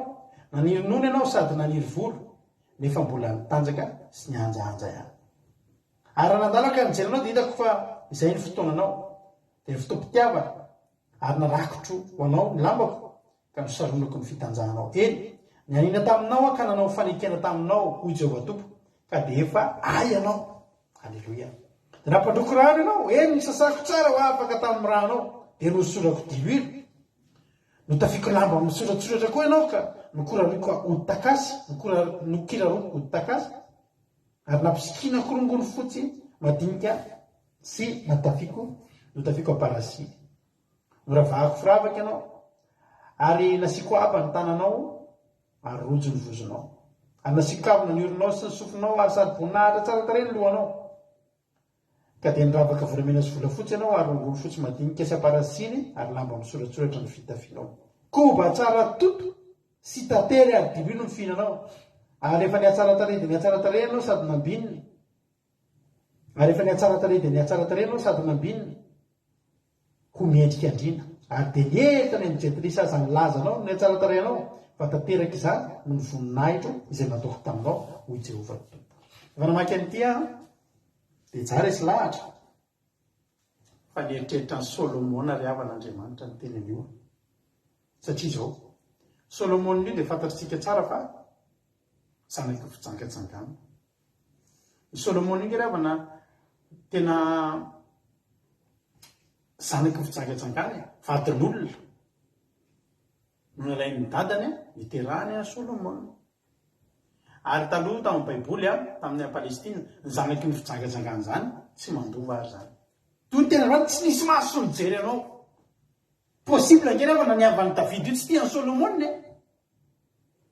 Anaty fivim-pianakaviana tsisy miraranga aza-pidilina teny fa tsy zanaky ny fitsangatsangana iny. Mety tsisy nanatsaroana kokory ary batseba tamin'ny teraka ny Solomona. Zanaky ny fahotana, zanaky ny fitsangatsangana. Dia milaza tenin'Andriamanitra fa tsy nisy nijery ianao fa fa nandalo Andriamanitra. Ary Andriamanitra na dia ny anarany ary dia Andriamanitra ny nanome azy. Na ny hoaviny dia Andriamanitra ny nanomana azy. Dia nialehibe Solomona. Fantatritsika tsara ilay vomitoritsika voainga ianao. Fa i Solomona dia mbola tanora izy dia voateny hitondra ny firenena. Ary ilay nitaraina izy vomitoritsika tamin'ny herinandro io zany vomitoritsika tamin'ny herinandro io mihitsy izy dia nitaraina be tamin'Andriamanitra hoe Andriamanitra zany Andriamanitra mbola kely ahy, za mbola zaza, tsy fantatra akory izay fivoaka nafitrany amin'ny mpanjaka voalohany misy an'izany. Dia nitsonjovin'Andriamanitra izy. Men'Andriamanitra fahendrena izy. Hoy ilay tenin'Andriamanitra tany amin'ny Ezekela teo hoe nosaronako ny fitanjahanao, ny anina taminao nanao fanekena taminao. Dia nielehibe ny enitombo. Dia nampandroko rano ianao dia nosasako tsara. Afaka tamin'ny rano dia nosorako diloilo. Navela aloha ny fahotany no fafan'Andriamanitra mahazanaky ny fitsangatsangana azy no diovin'Andriamanitra izy dia nosorana ho mpanjaka izy. Ary dirinareo tsara fa izay rehetra mety dia nataon'Andriamanitra tamin'ny Solomona. Nataon'Andriamanitra izay rehetra mety. Hoy ny ten'Andriamanitra hoe nasikarina sy olona sy ny sisa sy ny sisa noeko akanjo misoratsoratra dia nao tsara hoe koba tsara toto sy tantely ary dililo mifihinanao. dia jerenareo any amin'ny mpanjaka voalohany misy an'izany teny zany mihitsy hoe any amin'ny mpanjaka voalohany a 5:5 ary ny fihinan'ny Solomon isan'andro dia koba tsara toto 30 kora sy koba hafa 80 kora, omby mifary 10 sy omby atondraka 20, ary ondra manosy 100, afa-tsy diera sy ny gazela sy ny kapreola sy ny vorona mifary.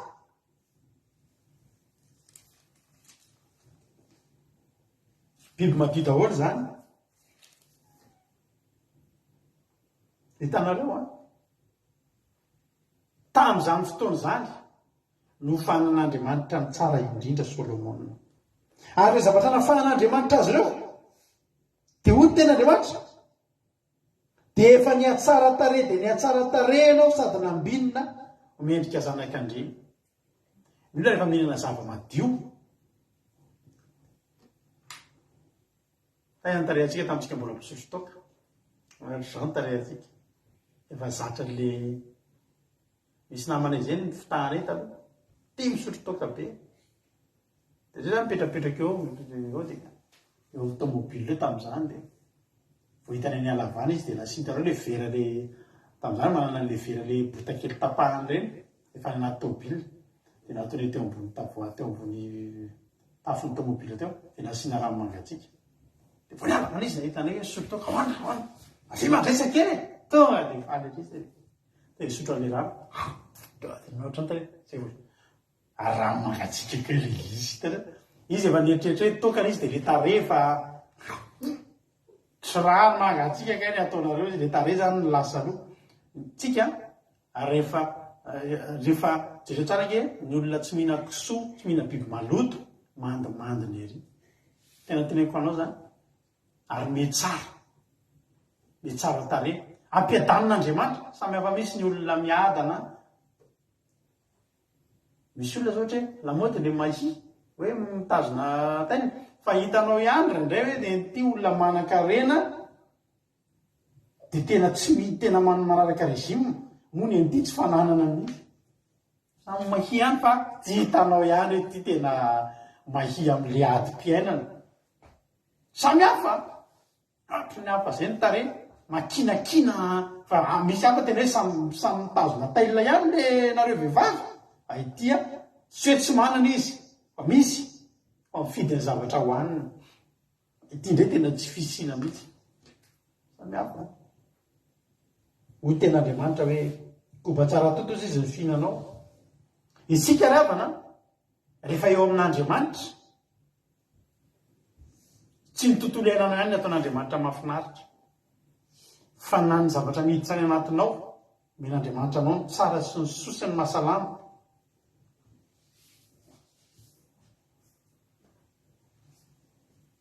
Na ny tarehanao ary iova tsy amin'ny alalan'ny akanjonao ihany hoe misoratsoratra ny akanjonao ny menakiraro takasy ianao tsy izay ihany fa ianao mihitsy ny tena tsara nampotran'Andriamanitra ny atsara tarehanao satria maninona no ny voninahitro izay nataoko taminao. Ny voninahitr'Andriamanitra mirotsaka amin'ny olona anankiray mahatonga azy tsara tare tsy make-up tsy make-up zany tsy reny fanaovanao an'ireny zavatra eny ny atsara tarehanao fa tadidio foa ny Estery voninahitr'Andriamanitra na babo ny mpanjaka ny Estery babo tamin'ny Estery ny mpanjaka nandalo teo daholy karazana vehivavy maquillé rehetrarehetra nandalo teo ray ihany ny tsy maquillé tamin'izany défilé de mode zany fa le ray tsy maquillé le tsy farak'izay tsotra indrindra inona babo mpanjaka inge tsisy risika asiana samytratra ny orana dia hita hoe izany tsara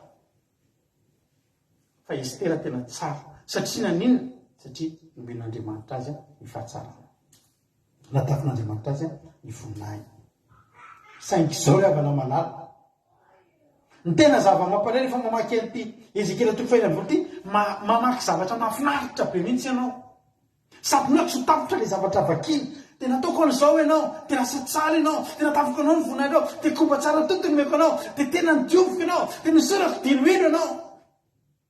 De mahafinaritra mampitetena hoe hitsahatra ve zany zavatra zany.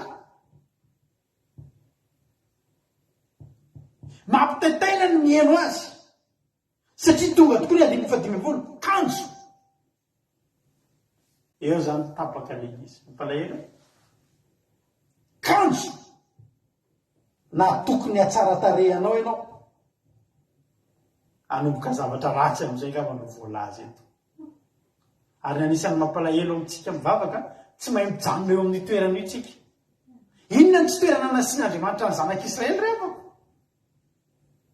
fa naninona ary Adamaseva nivoaka tao Edena nefa tsara ngerava natao Edena. Fa naninona i Kaina no lasa voahozina ny tany angady miasa tany fa manomboka mihinana mbola miandry azy. Ny fihinanana tany ngeravana tsisy an'izany fa vokatra koa ny zavatra tao Edena. Tao Edena vokatra daholo ny zavatra. Nikarakarina fotsiny tany io fa tsy mila nasaina, to de tany lonaka, to de efa mivoly ny zavatra. Tamin'ny andro ny Kaina zany ngeravako malalaka tena teneniko fa tangazana ngerava no nivatan'ny Kaina. Ary mba hahafahan'ny Kaina mivelona sy mamelona ny vady aman-janany dia ny atsembohan'ny tavany no hinanany. Nomboka nampiasa sandry amin'izay. Vitatra hoe zany fiainana mipetrapetraka izany.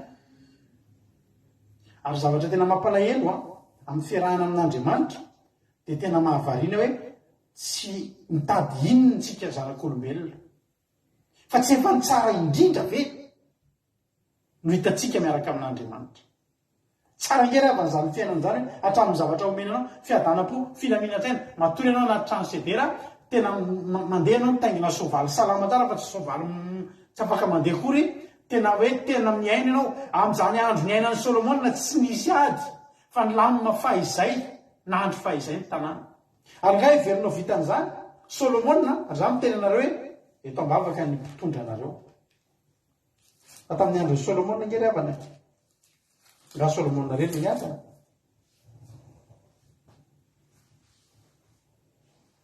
Jerenareo tsara vokatry ny fitiavan'Andriamanitra sy Solomona, fifankatiavan'Andriamanitra sy Solomona ny roso tsara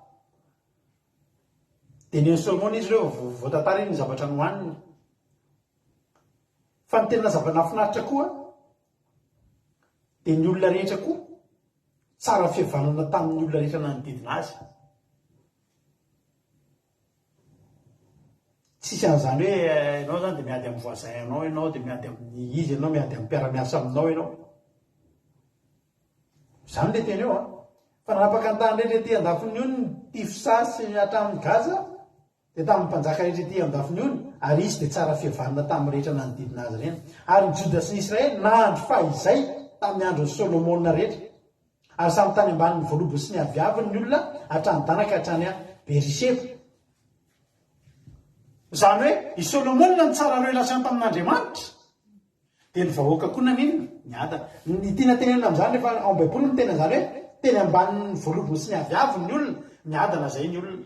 Vokatra ny aviavy manaroka ny aviavy vokatra ny voaloboka dia ny ambaniny eny ny olona mipetrapetraka misakafo eny ambany makalokaloka eny. Rehefa ny tena Andriamanitra milaza indray hoe eny ambanin'ny voalobo sy ny aviaviny dia mandro fehizay ary miadana zay ny vahoaka. Miadana. Na dia ny mpitondra raha zany na dia i Solomona aza zany tsara fihavanana tamin'Andriamanitra, tsy Solomona rery no niadana fa hatramin'ny vahoaka netiny dia niadana. Halleloia.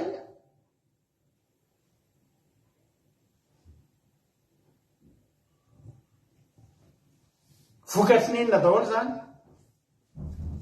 Vokatry ny fifankatiavan'ny Solomona tamin'Andriamanitra. Ny tenin'Andriamanitra hoe any amin'ilay Ezekiel ambakitsika teo kanjo. Ary rehefa maky an'ity teny ity tsika dia tena navesatra tamin'Andriamanitra tanomboka teo amin'ny 5 raha mamaky tsara ny teny io tsika, Andriamanitra tsy manenina amin'ny zavatra nataony tamintsika. Andriamanitra tsy nanenina tamin'ilay zavatra rehetra nataony. 1 ka hatramin'ny 4 tamin'ilay Ezekela 1 teo. Andriamanitra tsy hoe mihirahira momba zany, ianao nge tsy ohatr'izao raha tsy zahy, ianao nge tsy enina jereny ny zavatra nataoko taminao, hoe makoto kely hoe ny zavatra nataoko taminao, mandrasa kely ianao hoe calculatrice, dia makoto ny zavatra nomeko anao hatramin'izay. Tsy hany ny problème an'Andriamanitra. Ozy Andriamanitra rehefa nanody Davida, raha ozy izy heverina tsy mahay manome anao an'izany, na mbola mitady mihoatra azy ianao dia nomeko anao. Fa tena zavatra nampaleron'Andriamanitra ny nataon'ny Solomona sy ny zanak'Israely nanomboka teto amin'ny 5 kanjo na tokony hatsara tarehy anao ianao. Avaiza moa ny hatsara tarehy? Raha tsara tarehy ty olona teneniny ty, inona ny zavatra mitranga talohany io? Ianao nge izy nomeko tsikoba tsara toto sy tately sy dilolo ny finanao e, dia ny hatsara tarehy ianao. No ninona zany natonga azy ny hatsara tarehy? No le koba tsara toto sy le zavatra nataon'Andriamanitra ihany. Fa nefa ilay hatsara tarehany, nanomboka natoky an'ilay hatsara tarehany izy, dia naninona? Dia nitsangatsanga no nilazanao, sady nanara-pony jagajaka tamin'izay mpandalo rehetra ka nafo azy. Zay nandalo rehetra zany ohatra hoe misy fomba fiteny hoe tsy mandalo katsamaina. Fa Solomona dia tena tsy nandalo katsamaina fa teneniko anao. Ny vehivavy rehetra nandalo teo aminy. Raha vakitsika ny ten'Andriamanitra any amin'ny mpanjaka voalohany 1:20. Dia hoy ny ten'Andriamanitra Solomona, niviliany Solomona nampirafo maro sy nanompoly sampy ary namalin'Andriamanitra azy. 1:20 fa Solomona nanjaka mpanjaka tia vehivavy maro hafa firenena, fa tsy ilay zanaka vavy Farao ihany. Voalaza fa anisan'ny vehivavy anisan'ny tsara tarehy indrindra tamin'izany andro zany ty vady nomen'Andriamanitra ny Solomona ty, Farao, zanaky Farao. Dia ndretareo famindram-pon'Andriamanitra tamin'ny Solomona, Andriamanitra izay sary-piaro fa ny zanak'Israely tokony hanambady zanak'Israely ihany, tsy tokony hanambady hafa firenena. Fa tany am-boalohany dia efa nivoany Solomona, zanaky Farao nalay. Io ny ty fa mbola nandefa, tsy niresaka an'izany Andriamanitra, ianao ary dia nandray naka ny zanaky Farao, tsofin'Andriamanitra rano izy. Ary sika misy fotoana manao erreur ao anatrehan'Andriamanitra. Tsika hoa olombelona, tsika tsy anjety, misy fotoana tsika manao erreur, misy fotoana tsika manao fahatsony, tsy solafaka. Fa hoy izy Andriamanitra hoe iniko tapimaso tsy hijery an'iny. Tsy nijeren'Andriamanitra Solomona nambady zanaka vavy Farao. Fa voalaza ny tenin'Andriamanitra any amin'izay izy vao miteny. Zay nge io ry havany. Andriamanitra nge ravana manao voalohany tsika eo ihany, faharoa eo ihany, fa rehefa hitaneny amin'ny fahatelo izy avelany daholo amin'izay. Ny papalay ohatr' izany ny toetrany. Papako taloha misy fotoana manao ditra dia tsy miteny izy aloha. Tratra ny fandroany, tsy miteny. Manao fahadisoana amin'izay ianao ny fahatelo eo, hatramin'ny fahadisoanao tamin'ny tsaikotrondry, vao teniny eo daholo efa mibedy anao. Dia hitany daholo kely nataonao hatramin'izay. Misy fotoana ny anatra mifoka sigara. Dia rehefa tsy maso ny papa dia mifoka sigara. Dia mifofoako sigara vao miala ao an-trano dia andeha hianatra zay tanao mpiaraka any Ankadivady dia mianatra any Ambatomitsangana. Dia misy lalana zay ny aminay dia andeha hiakatra fiakarana be dia rehefa manomboka eo dia jerena hoe nefa paneko miditra maraina tamin'izany dia mitovitovy ihany lalana le reny. Dia jerena ohatr'izao rehefa mitodika ianao ka tsy hita hoe misy olona aoriana dia dika zany andeha irery amin'izay ianao amin'ny lalana iny. Fa tsy haiko izay nanao vanim-pampanay an'ilay lalana. Mijery ohatr'izao tsisy olona nandrehatra sigara zay. Sa efa mifoka sigara sady mandeha tsara iny. Misy fomba kokoa karan'izay masy. Tonga dia hoy izay papo zany. Dia ino izy zareo no natao? Afeniko tatana tanin'akanjoko ilay sigara. Sisy tatana tanin'akanjoko ohatr'izao ilay sigara. Sady miaraka iny ahoana? Tsy tara vela. Samy efa mameno tanako amin'ilay sigara atao anaty ana. Voaka ety amin'ny kolon'akanjoko ety setroka sigara. Nafeniko. Voaka moramora ety ilay setroka sigara. izy fotsiny mainy sigary ny akanjo fa voloy lasa izy nade betsibety a fa rehefa bety fa tatyarina zay na averiny hatramin'le sigary nafehiko tao anaty tanana akanjo mihoatra ami'io zany andrema zavata zay nafehiko tena tanyle sigara sady boty mandeha ohatra zany de mba tsy hita sigara nampangary le seritra mivoaka teo amin'ny kolona akanjo seritry sigara namakivaky mivatako le sigara fa izao a teto Andriamanitra ny mpanjaka voalohany toko faraiky amby folo izao ny soratra ny tenenina efa Solomona mpanjaka ty vehivavy maro hafa fireneny tsy tapon'Andriamanitra fa tsy ilay vavavy tsy ilay zanakavavy farao ihany eo zany Andriamanitra miverina amin'ny tany efa nekeko nge le ray farao zany nge Egypte aniny hafa firenena nge zany fa tsy nionina teo Solomona fa inona daholo ny vehivavy nareny Moabita, Amonita, Edomita, Sidoniana, Etita. Izy rehetra sahala amin'ny hoe niraina tamin'ny zavatra ray a dia natao hoe tenjereo ohatra tsy naninona dia tsy maninona zany. Tsy hoe tsy maninona fa ny Andriamantsika hoa tsy dia vory sanatria ka manao zavatra ray ianao dia tapahin-doha. Fa ny Andriamantsika dia Andriamanitra maharo-po sady be famindrapo. Dia vehivavy avy amin'ny firenena zay lazain'i Jehovah tamin'ny zanak'Israely tsy hanambady azy ianareo ary izy tsy hanambady anareo fa ampivelo fo nareo anaraka ny Andriamanitra tokoa izy.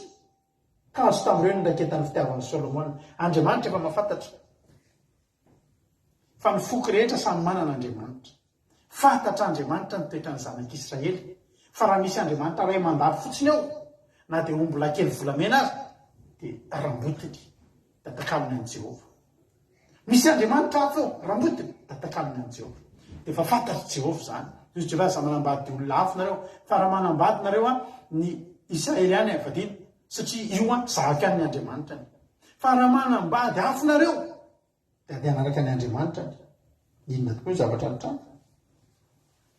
Reny ny raketany fitiavan'ny Solomona.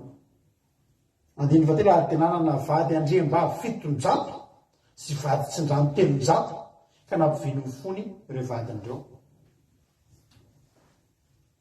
Arivo vadin'ny Solomona ry havana. Tsy nisy teo amin'ny tantara.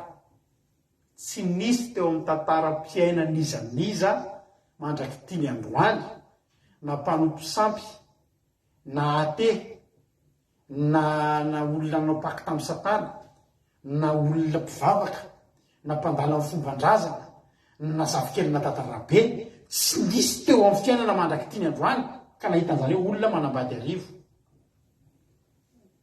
afa-tsy Solomona. Nefa izy Solomona malala n'Andriamanitra, tian'Andriamanitra. Ary ireo vady arivo ireo samy nanana ny sampony avy. Anisan'ny lehilahy nentin'ny vehivavy voalohany tamin'ny sangany zany Solomona zany tao amin'ny Baiboly. Zay vao nanaraka Rehabe sy ny sisa. Hoe nentin'ny vehivavy vadiny tamin'ny sangany dia mekoa keny amin'izao Andriamanitra rehetrarehetra. Ny Andriamanitra, ny vadiny rehetrarehetra.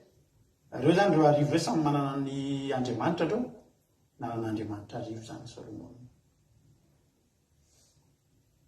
Ry havana, Andriamanitra tena niteny. Jaka izy nanome anao koba tsara ary jerenareo tsara. Reo fahasoavana rehetra nomen'Andriamanitra ny Solomona dia jerenao tsara ny amin'ilay Ezekiel 4:5 teo na tokony hatsara-tarehanao ianao ka nijangajanga no nilazanao. Fantatritsika tsara ny lazan'ny Solomona fa sady nanatsaina nanam-pahendreny miboagosy angery aban'izany Solomona. Mbola tsara tarehanao Davida hono zao Solomona zao. Dia nanara-po tamin'ny nitsangajanga tamin'ny mpandalo rehetra ary ny tena loza 5:4 ary nagalanao ny fitafianao dia nanaovanao fitoerana avo azy ka noravahanao sora-damba ka nitsangajanga teo aminy ianao hitezay zavatra tsy tokony iseho na isy akory. Nalainao koa ny firavaka tamin'ny volamenako sy ny vola fotsiko izay nomeko anao dia nataonao sarin-dehilahy ho anao ka nitsangatsangana. Nalainao koa ny fitahina amin'ny soratsoratra ka dia natafinao ireo ary nidiloliko sy nididikazoko manitra napetrako teo anoloany ary nianotro izay nomeko anao koa dia nikoba tsara toto sy nidililo ary ny tantely dia izay nafahako anao dia napetraka ao teo anoloan'ireny ho anitra kasitrahana. Teo tokoa ho Jehovah to. Ny zavatra rehetrarehetra fahasoavana azon'ny Solomona teo amin'Andriamanitra na ny mbinany nomen'ny sampiravana. Ny atsara tarehy nomen'Andriamanitra ny Solomona netiny mijangajanga. Zany hoe takany hoe nomen'Andriamanitra ilay atsara tarehy ianao dia iny ihany no nandefonanao an' Jesosy. Takany hoe nomen'Andriamanitra basy zany ianao erovanao tena fa iny basy ny ihany natifitra ao an'Andriamanitra. Ravana, aiza nefa izany fahendren'ny Solomona nomen'Andriamanitra azy?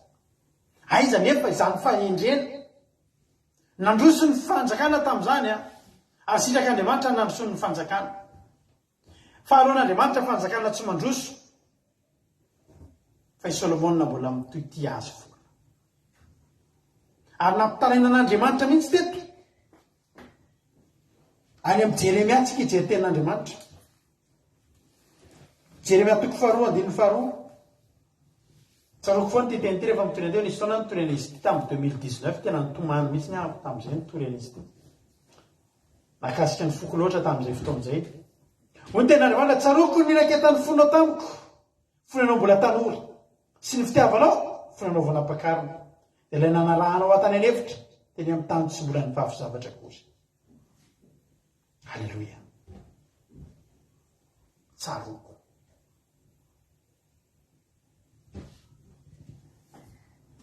Araka ny teny tamintsika hoe io ilay fitiavana voalohany. Io ilay fitiavana voalohany nananarana ny mpino tany a Efesosy. Io ilay nananarana andry zareo hoe tandremo. Kanefa manateny aminao efa niala tamin'ny fitiavana voalohany ianao. Ravako. Androany Andriamanitra mijery antsika rehetrarehetra reto. Isika ireo na voaherinandro ianao izay nivavaka. Mety efa efa-bolana. Ilay vavaka teneniko, ilay tena nivavaka tena tian'Andriamanitra. Mety 3 taona, mety 15 taona, mety misy olona reto 30 taona nanompoana an'Andriamanitra. Mety afaka tonga anaty an'Andriamanitra tsika hiteny hoe Andriamanitra, reto avy ny zava-bitako ankehitriny. Reto avy ny asan'Andriamanitra efa ataoko Andriamanitra. Reto avy ny zavatra izay efa natsangana Andriamanitra.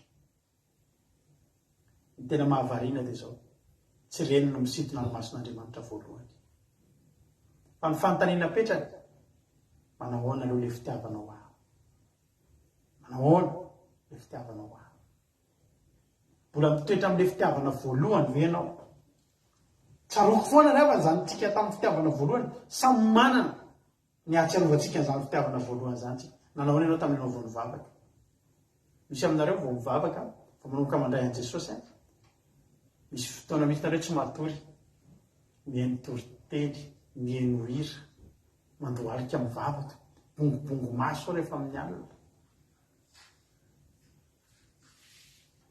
Misy fotoana io baiboly tena miongotra mihitsy ny pazina, miongotra mihitsy ny feuillen'io baiboly io ampiasainao loatra. Ankehitriny manao ahoana ianao zao?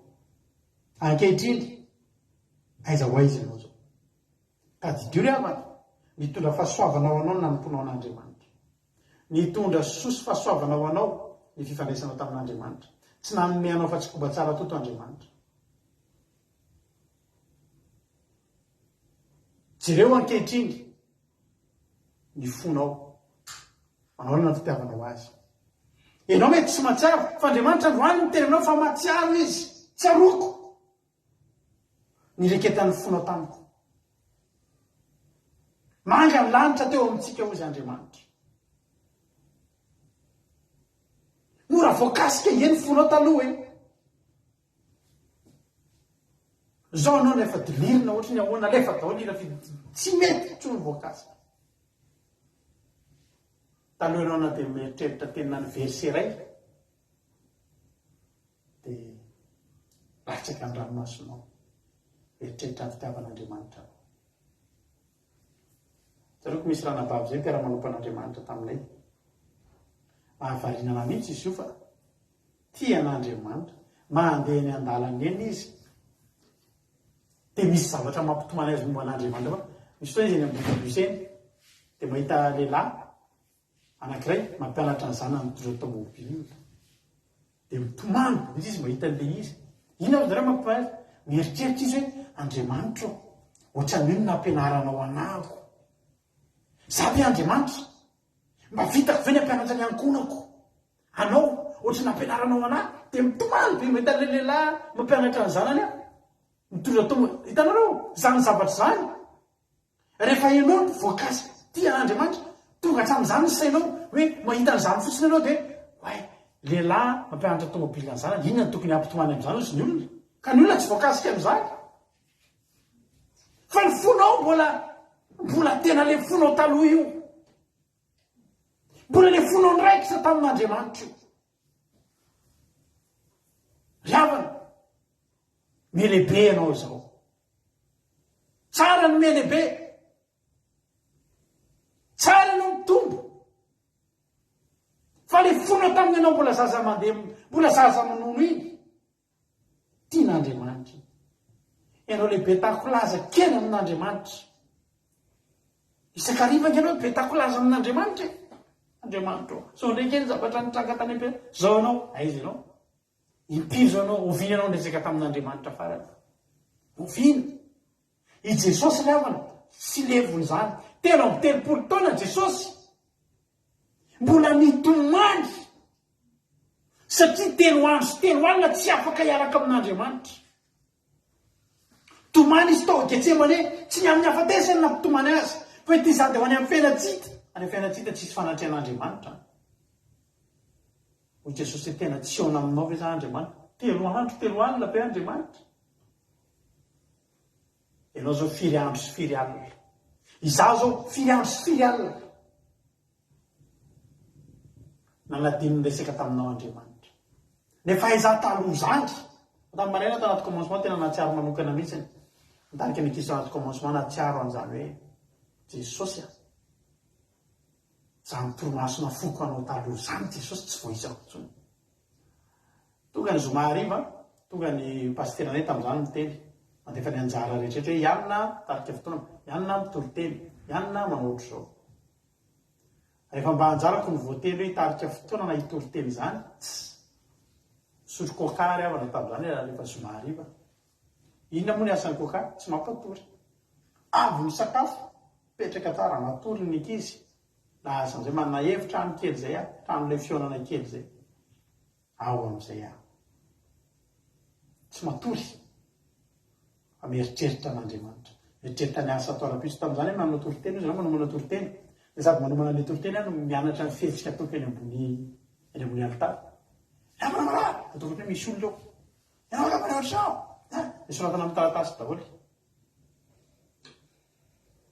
ohatry ny zazakely am'izany misy fotoana tena jeren'ny olona efa antom-panana izy tamin'izany andeha hitoriteny tona taratasy efa folo pazy efa anankifolo rovo zavatra be zay efa andeha hitoriteny baiboly dia le taratasy entina daholo mbola mitondra stylo koa dia ho an'ny olona efa lehibe efa nanompana vany misy olona tsy mila an'izany koa mitoriteny tsy mila an'izany fa raha mba fantatry olona fa io folo pejy folo io tsy matory ananao an'io fa nanomana ny zavatra tsara ho an'Andriamanitra tsaroko tsy matory any amin'ny efatra maranany a manomboka matory afa-poa hoe anao zavatra tsara ho an'Andriamanitra rahapiso hitoriteny anolotra fotoana na ny hira na ny zavatra ho teneniko anaty fitariana fotoana efa vita voasoratra daholo vita lista ny hira fa torohevitra aminareo hitarika fotoana zany misy teko anaty taratasy ny hira dia antran'ireo hira ireo misy zavatra tiako tenenina dia efa soratako hoe mila miteny kely momba an'izao mampahery olona momba an'izao dia vita ny taratasy hitarika fotoana rahapiso misy tsabaty zany zavatra zany manomana zavatra ao an'Andriamanitra. Dia ozy ny le mbola zazana re zany fangazy zao nyfanaovana azy fa io ny tena marina mandeha ho azy io rehefa tena zatra ianao. Ny an'Andriamanitra tsy maninona an'Andriamanitra na zao ary zany mbola hitondra taratasy-polo eto pero za zao tsy mitondra tsony. Fa ny zavatra tiako tenenanao androany dia zao le etaeta-po anomana zavatra ao an'Andriamanitra. Io mitoriteny indray avana mampiaretsika mpitoriteny aby. Io mpitoriteny tsy azo atao amin'ny fahazarana fa mila manolo tena foantsika miomana foana raha eo inona ny afatra ho amiko. Tian'Andriamanitra tsika iny dia mbola le mieritreritra ny tena tsika tsy mahiny mbola hoe fanamasina ao. Za rehefa nanisany zavatra mampatahotra anahako rehefa hitoriteny loza hitako hoe loza mitatao eo amin'ny fiainako ary mampatahotra anahy raha misy ho avy zany fotoana zany sanatria hoe tsy teny amiko intsony ny fanamasina hoe miandro toriteny zany ianao. Inona ny toriteny? Tsisy ninona tonga toriteny io teneniko anareo a. Ny antsika eto tsisy hoe ohatra zao hoe toriteny hoe misy ohatra hoe efa voamana ny toriteny mandritra ny herintaona dia efa mijery an'ilay verset fotsiny izy tsy a mandritra ny herinandro aho mangataka Andriamanitra inona ny toriteny amin'ny sabata. Andriamanitra ny vavaka fiambenana matinareo no mifidy ny toriteny dia za mamelabelatra fa ny toriteny sabata ty anisan'ny fanadinana eo anoloko isa-tsabata. Jehova iteny amiko va ianao inona no afatrao Jehova? Inona no afatrao? Amin'ny fotoana mieritreritra ny hoe raha tia moa Jehova tsy miteny inona no atao? Tanitoko hireto ngaminareo asiako mandeha filafidy rano mampionina fa sarotra zany tsy teny an'Andriamanitra. Nefa ny apokalipsy dia manafatra tsara antsika ry havana. Ny tena zava-doza amin'ity fitiavana voalohany ity tsy Andriamanitra no mijaly amin'ity. Raha miteny Andriamanitra hoe ka rehefa manateny aminao apokalipsy toko 4:24 fa efa niala tamin'ny fitiavana voalohany ianao dia tsy hoe Andriamanitra no mijaly amin'izany fa tandondomin-doza ny fanompoantsika an'Andriamanitra. Ho ten'Andriamanitra hoe kotsarovy izay nitoeranao fony ianao mbola tsy lavo dia mibeba ka manaova ny asa voalohany fa raha tsy zany tandondomin-doza ny asa fanompoana. Tandondomin-doza ny asa fanompoantsika an'Andriamanitra satria ny ten'Andriamanitra fa raha tsy zany dia ho avy aminao aho dia hamindra ny fanaovanjironao hiala amin'ny fitoerany raha tsy mibebaka ianao. Ny fanaovanjiro dia fanomezam-pahasoavana. Ny fanaovanjiro dia ositra. Ny fanaovanjiro dia herim-po fahalalana apetrak'Andriamanitra ao anatintsika. Ilay fitiavana manao asan'Andriamanitra. Ositra fanomezam-pahasoavana. Manana fanomezam-pahasoavana ianao noho ny fiarahanao tamin'Andriamanitra dia navoaka an'Andriamanitra. Dia ozy ny olona iva ianareo mahay mitoroteny ohatr' izany ohatra na iva ianareo manao zavatra ohatr'izao dia efa atao io fa noho ny fitiavanao an'Andriamanitra dia navotra an'Andriamanitra narehatra Andriamanitra ilay fanaovanjironao. Ny afim-pitiavanao no nampirehatra an'io. Ny afim-pitiavako sy ny afim-pitiavanao no mampiredareda an'io. Afo. Fa raha ny fitiavantsika ny tsy ao tsony ny jiro aloha tsy ho faty ny jiro aloha tsy ho faty fa ny fanaovanjiro mihitsy no afindra satria ny asan'Andriamanitra ny tenin'Andriamanitra tsy aben'Andriamanitra ho faty zany. Ny asan'Andriamanitra niza anao niza tsy anao ny asan'Andriamanitra mila mitohy. Tadeo amintsika raha hoe ampiasain'Andriamanitra ka mieritreritra fa tsisy afa-tsitsika ny eo hoe tia indray aloha Andriamanitra raha za mihitsy mbola raha tsy ananinao tena tsy anao anty ary dia tena tsy vita ny asanao tsy ry havana tsia tsisy nahinanao an'io asan'Andriamanitra io tsisy nahinanao mpanjaka zany tsisy zany za efa niofana ho mpanjaka fa ny ositr'Andriamanitra no natonga ny Davida Saul sy Solomona sy ny sisa ho mpanjaka dia lasa nahitondra firenena nampiandrondry azy no ninona no fitiavana an'Andriamanitra no ny fanaovanjiro nomen'andriamanitra. Nampiretin'andriamanitra ny afim-pitiavany Davida. Teny rehatra ny redareda ilay fanaovanjiro. Lasa hainy Davida nandamina miaraminy nefa hatramin'izay ondry ny nalaminy.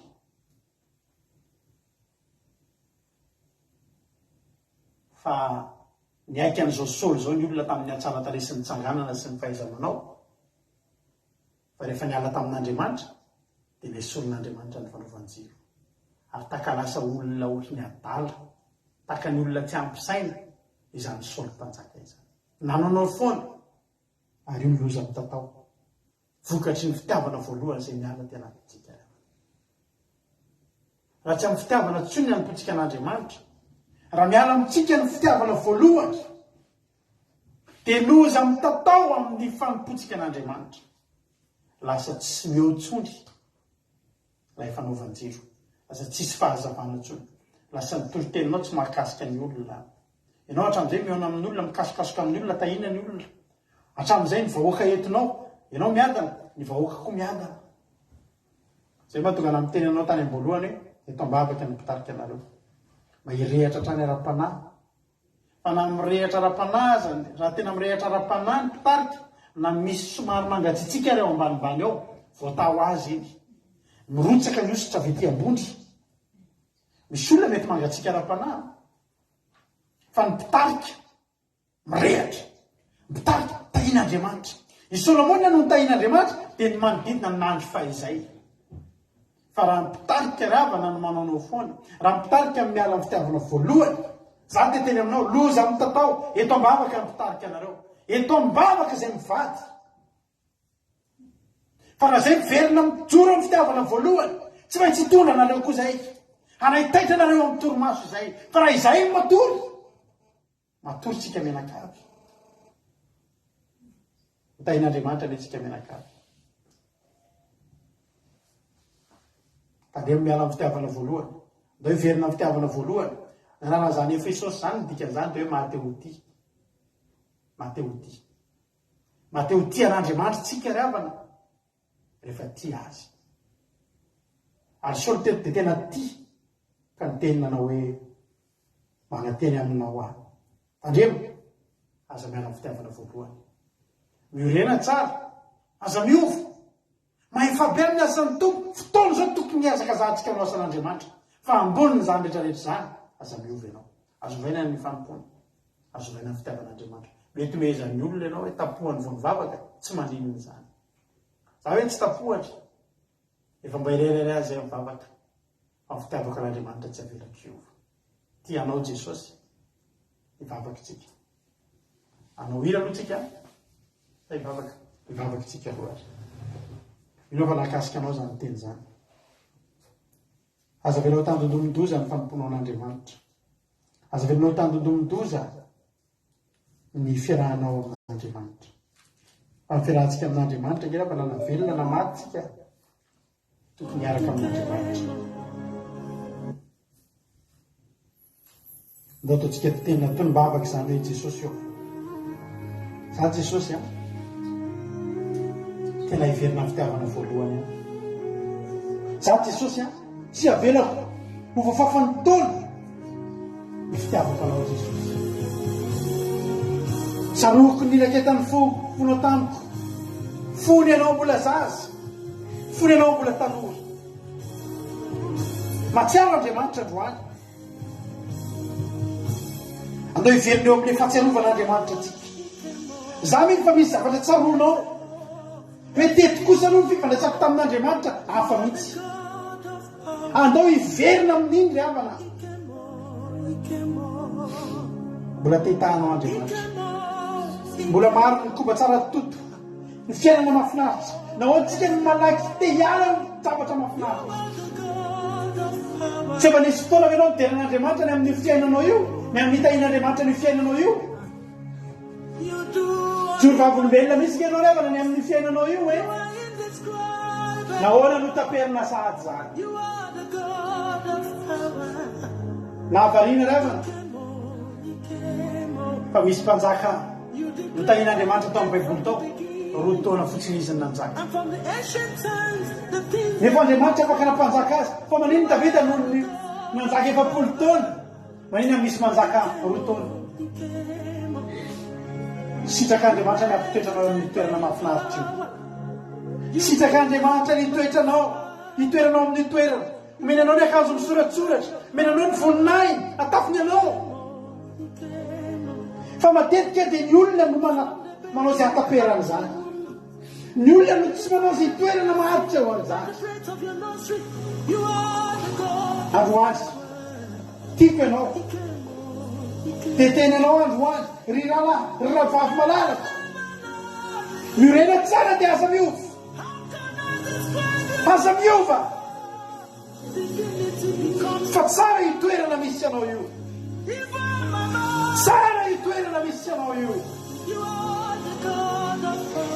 Tsara itoerana men'Andriamanitra anao io.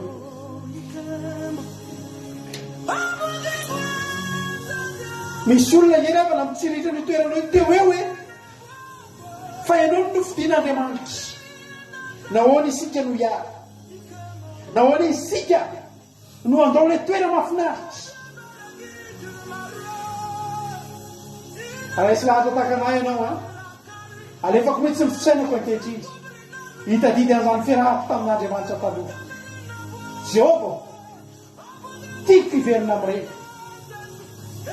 Tsy te hiala aminao tsy te hifanalavitra aminao Misy fotoana natahorana an'Andriamanitra tamin'ny zavatra kely ry havana. Misy fotoana izany nanary zokiko ara-panahy anankiray izay ny tena hoe tsotra izany Andriamanitra ozy izy. Satria nahoana? Satria za diso mitandrina loatra. Ny teny tamina ilay zavatra ohatr'izao tsy mety dia tsy ataoko fa tsy tian'Andriamanitra. Dia hitany fa tena ohatrany diso natao ohatran'ilay izy mitandrina loatran'ilay izy dia tsotra izany ozy izy Andriamanitra. Mbola mampianariko anao ozy izy ilay androany ny fiarahana amin'Andriamanitra. Za androany ravana teteny aminao raha peratra anao ny fiarahana amin'Andriamanitra dia izao tiavo ny fonao rehetra izy. Azo vaina ilay fitiavanao azy. Atahory foana izy. Atao foana izy. Tiavo foana izy. Atao foana izay mety. Aza manao olona modely ianao. Fa ianao misy manangana modely mba ho jeren'ny olona amin'ny fanompoana an'Andriamanitra. Tiavo amin'ny fonao rehetra Andriamanitra. Tiavo. Aza miala amin'ny fitiavana voalohany ianao. Aza miala. Aza soloana. Aza takara. Akanjo misoratsoratra mahafinaritra no menanao. Kiraro takasy no menanao. Men'Andriamanitra anao. Na ny vatanao miaina zavatra tsara. Ny tontolonao miaina fiadana. Enina dia ny ankonanao mandry fahizay. Ianao menakoba tsara toto. Nahoana izany no atakarotsika ry havana. Atakarotsika fiarahana amin'Andriamanitra. Tsy ry havana. Tsy ry havana. Mirena tsara dia aza miova ianao. Aza miova. Fa io itiavan'Andriamanitra anao io. Itiavan'Andriamanitra anao. Ty be azy mihitsy ianao taloha. Tsy maninona. Ozy mirenareo izany ke zazara-panahy. Ary izany ohatra ny tapohan'ny vao mivavaka teneno. Izao ny itiavan'Andriamanitra ao. Izao ny itiavan'Andriamanitra anao. Io ny itiavan'Andriamanitra anao. Olona anankiray izay nareo ohatra ohatry ny masina be daholo io ara mbola tsy ampy hoe havana. Teneno hoe io aza mbola tsy ampy. Fa raha ny sitrapony Andriamanitra ay dia masina foana izay isan'andro. Misy zavatra efa tsy tianao natao intsony taloha. Miverina ataonao tsikelikely izany ankehitriny. Ohatra miverina ataonao tsikelikely izany ankehitriny. Nandefa taminao Andriamanitra indray mandeha. Nandefa taminao Andriamanitra ny fanondroany. Fa ny fanontelony sao mba mampatsiahin'Andriamanitra anao hatramin'ilay voaloha sy faharoa. Andao tsika hitandrina ry havana. Andao tsika tena hitian'Andriamanitra. Andao tsika tena hiverina amin'ny fitiavana voalohany. Andao hiverina hitian'Andriamanitra. Andao hiverina hakatoan'Andriamanitra. Andao hiverina dia amin'ny fatahorana azy. Andao tena hiverina hiadoreana azy. Tena hakamany azy. Ravako malaraka. Tianao Jesosy. Sarony ange ianao taloha Saron'Andriamanitra ange ny lasantsika Tsintsinina ange tsika ratsy ange ny fiainantsika sarony reny. Ianao mety nanadiny. Isika mety nanadiny. Taizany ny angatsika. Fa Andriamanitra nahitany ny angatsika. Hitan'Andriamanitra ny angan'ny Solomon. na ny zandriny azy na ny zokiny saika angalatra ny fahefana tokony ho azy satria zanaky ny fitsangatsangana izy fa Andriamanitra tsy namerany zany mba ahafahan'Andriamanitra mampatsiaha ao arinao hoe Solomona tsaroko anie ianao tsaroko anie ny lasanao ianao mety nanadiny fa Andriamanitra afaka miteny androany fa tsy ohatr'izao ianao raha tsy no Andriamanitra zany nefa tsy nataon'Andriamanitra andatsananao na ndeha hoe anatebahana anao fa hit'Andriamanitra hitenenana hoe dia fonao hoe miala amin'izany toeran'izany raha tsy tian'Andriamanitra tsika tsy tafajanona amin'ny toerana io satria mahatonga antsika tonga teo amin'ny toerana io dia ny fitiavantsika n'Andriamanitra ino ny lakle ino ny fitiavantsika amin'izao fahasoavana rehetrarehetra izao ny fitiavantsika azy ka raha tsy ho tia azy tsontsika dia tsy ho voavidintsika izany Jesosy eo averenao fitiavana voalohany zay averenao fitiavana voalohany zay Jesosy tsaronay zay Jesosy mivavaka tsaronay foana taka ny andro Paska foana fa le mivavaka andro sabata zay dia taka ny andro Paska matsiaro fa mahatoanay ianao nahoana no amin'ny Paska ihany zay ny atsiaro fa mahatoanay ianao Jesosy fa tsy isan'andro fomfo zay dia ho torotoro dia atsiaro fa nijaly ianao ny ilanjary fitsale ianao no ny amin'ny fahotana i Jesosy eo ao zay tsy isan'andro ankehitriny iverina eritreritra fa io fiainanay io efa potika Jesosy io fiainanay io efa potika Jesosy efa neka andeha hanombolona mandra-pahafaty efa saika tena hoe fahafahambaraka mandrak'izay ny ainana tokantrano efa rafy fiainana efa tsy nisy voninahitra Andriamanitra tsony Jesosy tsaronay zany taloha tao anatin'ny fotoana eny nahoana no anatin'olona an'izany ankehitriny fa ho tsarovanay foana ankehitriny fa raha tsy ianao tsy ohatr'izao zay raha tsy no fahasoavanao tsy ohatr'izao zay Jesosy tsaronay ny fitiavanao anay koa tsy ny fitiavanay anao ihany no tsaronao fa zay koa matsiaro ny fitiavanao anay ny nataonao anay ny tambitamby Jesosy ny tambitamby ny teny mandry ny fiadana ny fandresena ny fombanao anay tadidinay reny Jesosy eo ary androany zay miteny hoe mbola tsy te hisaraka amin'izany zay Jesosy tsy te hisaraka amin'izany zay Jesosy aza veranao tapasaraka amin'ny fahasoavanao amin'ny indrindrindra Jesosy aza veranao miala le fanaovanjiro Jesosy fanaovanjiro nge Jesosy nafanay ny ainy fanaovanjiro avy aminao nge avy Andriamanitra nanazavanay fanaovanjironao nirehatra tao anatinay nge nampafana ny fonay Jehovah Andriamanitra raha tsy mahafanantsony no fonay inona moa Jehovah no ataonay zao aorinan'izao tsy vapaka tsony ve zay dia iza no antsonay iza ny eo aminay eny amin'ny toerana lehanay le Andriamanitra tsy hitanay fa mahay mampifaly anay eny amin'ny toerana lehanay eny Jehovah tsy te hafoy an'izany zay Jehovah averenao tsirairay avy zay tonga eto androany zay nare an'izany teny zany averenao ny fitiavana voalohany zay aza vela miova ovainao ny tontolonay nataonao ny tsara ny tontolonay nataonao ny mety ny fiainanay ny anafinaritra ny fiainanay nitombo izay Jehovah fa ny fanomponainao ny fitiavana ianao tsy ova mandrakizay Jesosy mbola tianao be foana zay mbola matahotra anao zay Andriamanitra mbola manaja anao zay Jehovah Andriamanitra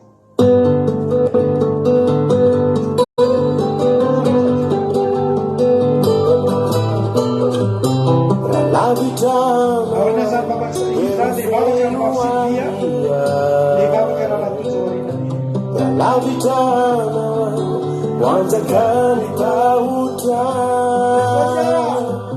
natukatiela yadireri fona alikujani twe itechayelabitanawa teufenu wanyia labitanawa wanjakani tauta natukatiela yadireri fona alikujani twe itochaewanilana taruko falinifu miaraka aminao komay manireo manjo tompo otoananao fa tsy mamana ianao nanatiady sarotra aliko ihany toetry nitoetra eo anilanao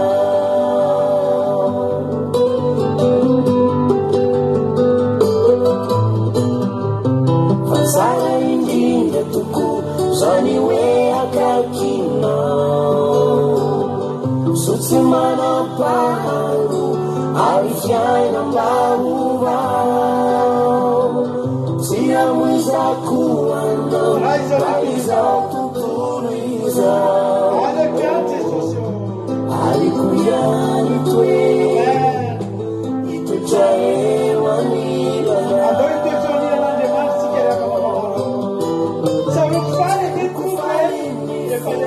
efa miaraka tomay manireo manjo tompo otoananao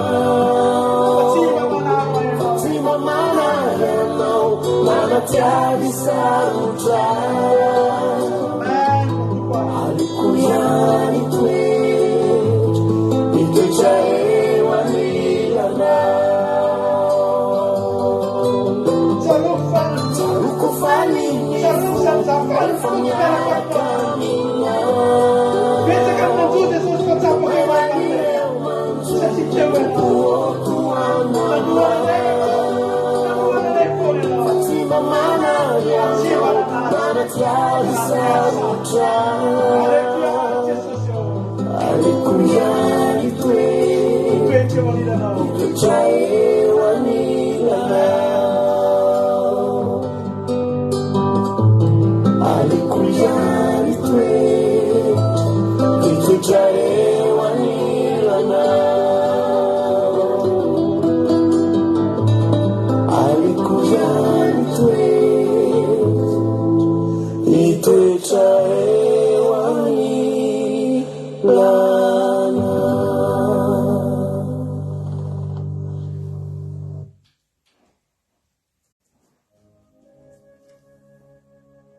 Miaraka ivavaka ty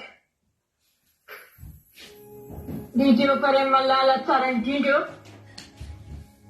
midera sy misaotra anao zay Jehovandriamanitra ray anao lay tsara indrindra be mpinaitra saotra anao tompo ray malala o saotra anao amizay tombonandro mezanao zay zao Jehovandriamanitra eo misaotra midera anao zay Jehovandriamanitra amin'ny andro sabata zao satria efa nawatinao zao azy zao Jehovandriamanitra ray malala o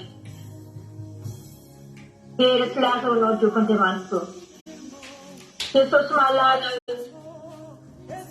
anao mpanjaka ny mpanjaka oe mpanavitra faozy amin'ny andro mahaory Jesosy malala o dera anao fankalazanao zay ankasitrika anao Jehovandriamanitra katsitrika Jesosy malala o Kilo kau nak kita jangan saya tak pandai. Cipta nak kita punai. Pemainan yang kaya kementerian punai je pada mana lalu. Kita orang punai je pada mana. Di punai itu dia kena je pada mana jawab sabatan so. Mana kena je pada mana kalau oleh pandai lagi. Kami dah putko je pada mana lalu. Dia je pada mana. Mana sampai nama je. Inverno na angas kaya na bolwa na manalaw. Izani tutem din desin panuknaw. Sila zamsaran desin panuknaw na manalaw. Niya na mo dyan zanja pa siya macho. Ufanapudi. Uweri. Ufitaina. Amna chere jeban tarayo. Angkasiti ka waka jeban macho. Ay tuwed na jeban macho. Gumena puma sana tutu sana aja bagaimana caranya. Gumena tonton aja bagaimana caranya. Ya nana tahu aja bagaimana kecinyata. Cinyirnya aja bagaimana. Cinsaknya tahu aja bagaimana penorian. Ya nana fana cara bagaimana. Ya nana cara vita Jehovah-Dieu-Manto. Anatoko tsisy vita Jehovah-Dieu-Manto. Miaraka aminao tsy maintsy mandrety ray amanala o. Entina fitiavana voalohany Jehovah-Dieu-Manto ny fiainana isan'andro ao aminao. Tsy hiverina dia Jehovah-Dieu-Manto ray. Tsy hiverin-dana dia Jehovah-Dieu-Manto fa mananao dia tompony malala o. Rehoestarika tanàna Jehovah-Dieu-Manto misy tiavana anao Jehovah-Dieu-Manto. Manopony anao Jehovah-Dieu-Manto ray o. Fanao na Jehovah-Dieu-Manto tsara indrindra be voninahitra. Ho anao ray any deritsy voninahitra Jehovah-Dieu-Manto ray malala o. Fa ho anay kosa ny fasoavana Jehovah-Dieu-Manto. Fitahina Jehovah-Dieu-Manto. Ary fazakana Jehovah-Dieu-Manto dia isan'andro eo fiainanay. Amin'ny anaran'i Jesosy Kristy tompo mabozy manjaka. Tompo sabata na tafidavam-pampikodana. Pienone no Jehovah-Dieu-Manto ray. Tansinasa Jehovah fa tenao fomba merina ray malala o. Tsy fotananao fa mabozy. Tsy angadovina fofona famary. Amin'ny anaran'i Jesosy Kristy sabata. Alleluia. Amen.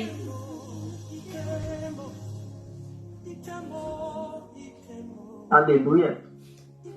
Jehovah malalo. Namarina ko siya manatutupyo. Yan na tayo Jehovah. Panusuranao dito tumanay. Ito na pumatala na. Ito. Inanay. Tara na rin. Tara na rin. Hindi yan sila. Kulkutunaw. Inanay. Siyempre. Sa Jehovah. Sinunod na tahan. Tinanaskiwan. Siapa? Kalau dia terlihat Jehovah, Jehovah sih, mana tidak kurang Jehovah, Jehovah balado, itu dalam satu tentang Jehovah, bola, kiri dan saat Jehovah, kiri itu nih Jehovah. Itu deh, sebab kita deh, kita jalan deh pada masjid deh. Tapi ini dong, jangan dong puluh siapa.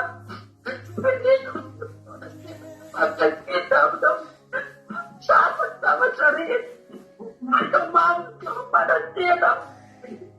Dia kepensan, edut kita. Ngatur, kanawas mawag, kanang itu dipastikan pa, nanong kipadresan ng dog. Wala, bibigyan na, kaya matasada ng trereal. Yes, Roma. Saka na ito. Hari ito. Yaw pa na. Tayo mo. Ano no? Sabi, yaw mo no? Pero puli no si Roma. Yung palupsap kami. Sama siya ng tunay niya. Yung pimasok ko lang. Kaya Jehovah. Ay daw, naroon na pupulis daw. Aduan Jehovah. Sa akong pamilanin kay. Isama na. Napalain na Jehovah. Sinabi. Sa akong na apirin Jehovah. Pagkapunaw. Hindi sumagagat. Pagkapunaw. Hindi sumagagat. Yaman daw. Kaya supaya Israel ya. Kaya para sa Jehovah. Ikas na Israel. Apuan na Israel. Apriap na Israel. So, kaya ba? Ang Pino Jehovah. Ang sabat. Irinay pa na Jehovah. Ito pun. Sa karena. Ito pila Jehovah. Sa Jehovah. Yaman na doon, Jehovah malalo. Iwan na hindi yan daw. Yaman na doon. Adya daw. Tunya daw ito. Iwan daw, Jehovah. Siyempre, rayab siya na naasyan doon, Jehovah. Kinahanap na napipaday sa nabnoday. Kasurun pa na pagasya na Jehovah. Kasurun pa na irasalit. Yung ganitin na napapir ng mga Jehovah. Yung panachino, napapir ng litkaba ng buluan Jehovah malalo. Tinawin, sota Jehovah. Sota, punado Tiwanoa. Sandata na Tiwanoa. Kinay no Jehovah. Kinay unay. Kinay saynay. Kinay patay na mantu. Kinawin ang nawa kayo.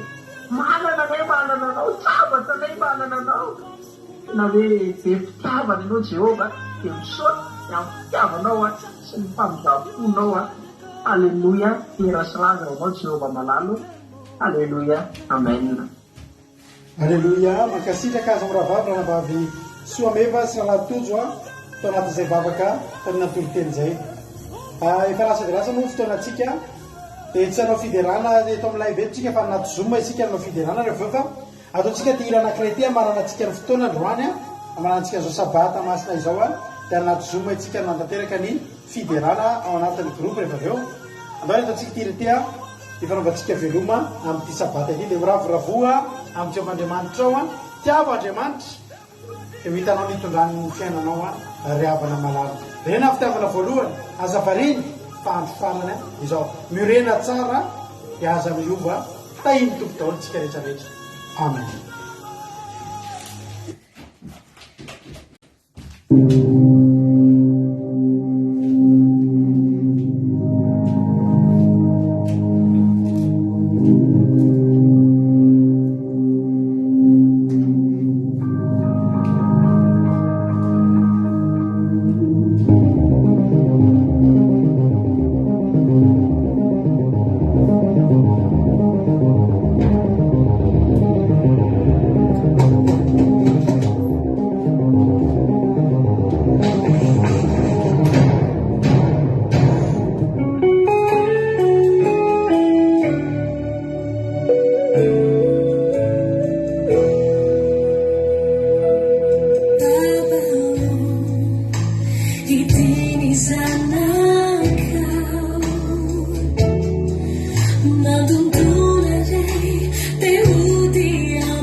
veloma mandrapana amitsika tsara fiadana tompo amitsika rehetra fitratranao nahatra rehetra amin'ny farany a ny fiarahantsika moa dia afaka mbola mitoy a raha miditra amin'ny site web Aki Radio ianao a akiradio.radio 12345.com dia afaka mianonjapeo Aki Radio anao dia mitoy foana ny fiarahantsika amin'ny latsinainy maraina fitorantsika manaraka miaraka amin'ny mampionina anaty vavaka maraina dia amin'ny sivy sasany alina kosa miaraka amiko anaty vavaka fiambenana samita iny tompo a mahereza daholo a dia tontolo herinandro afinaritra be tontolo herinandro ao fandresena miampy fitahina miampy fahasoavana halleluia amen sotra Jesosy Ikemo, ikemo.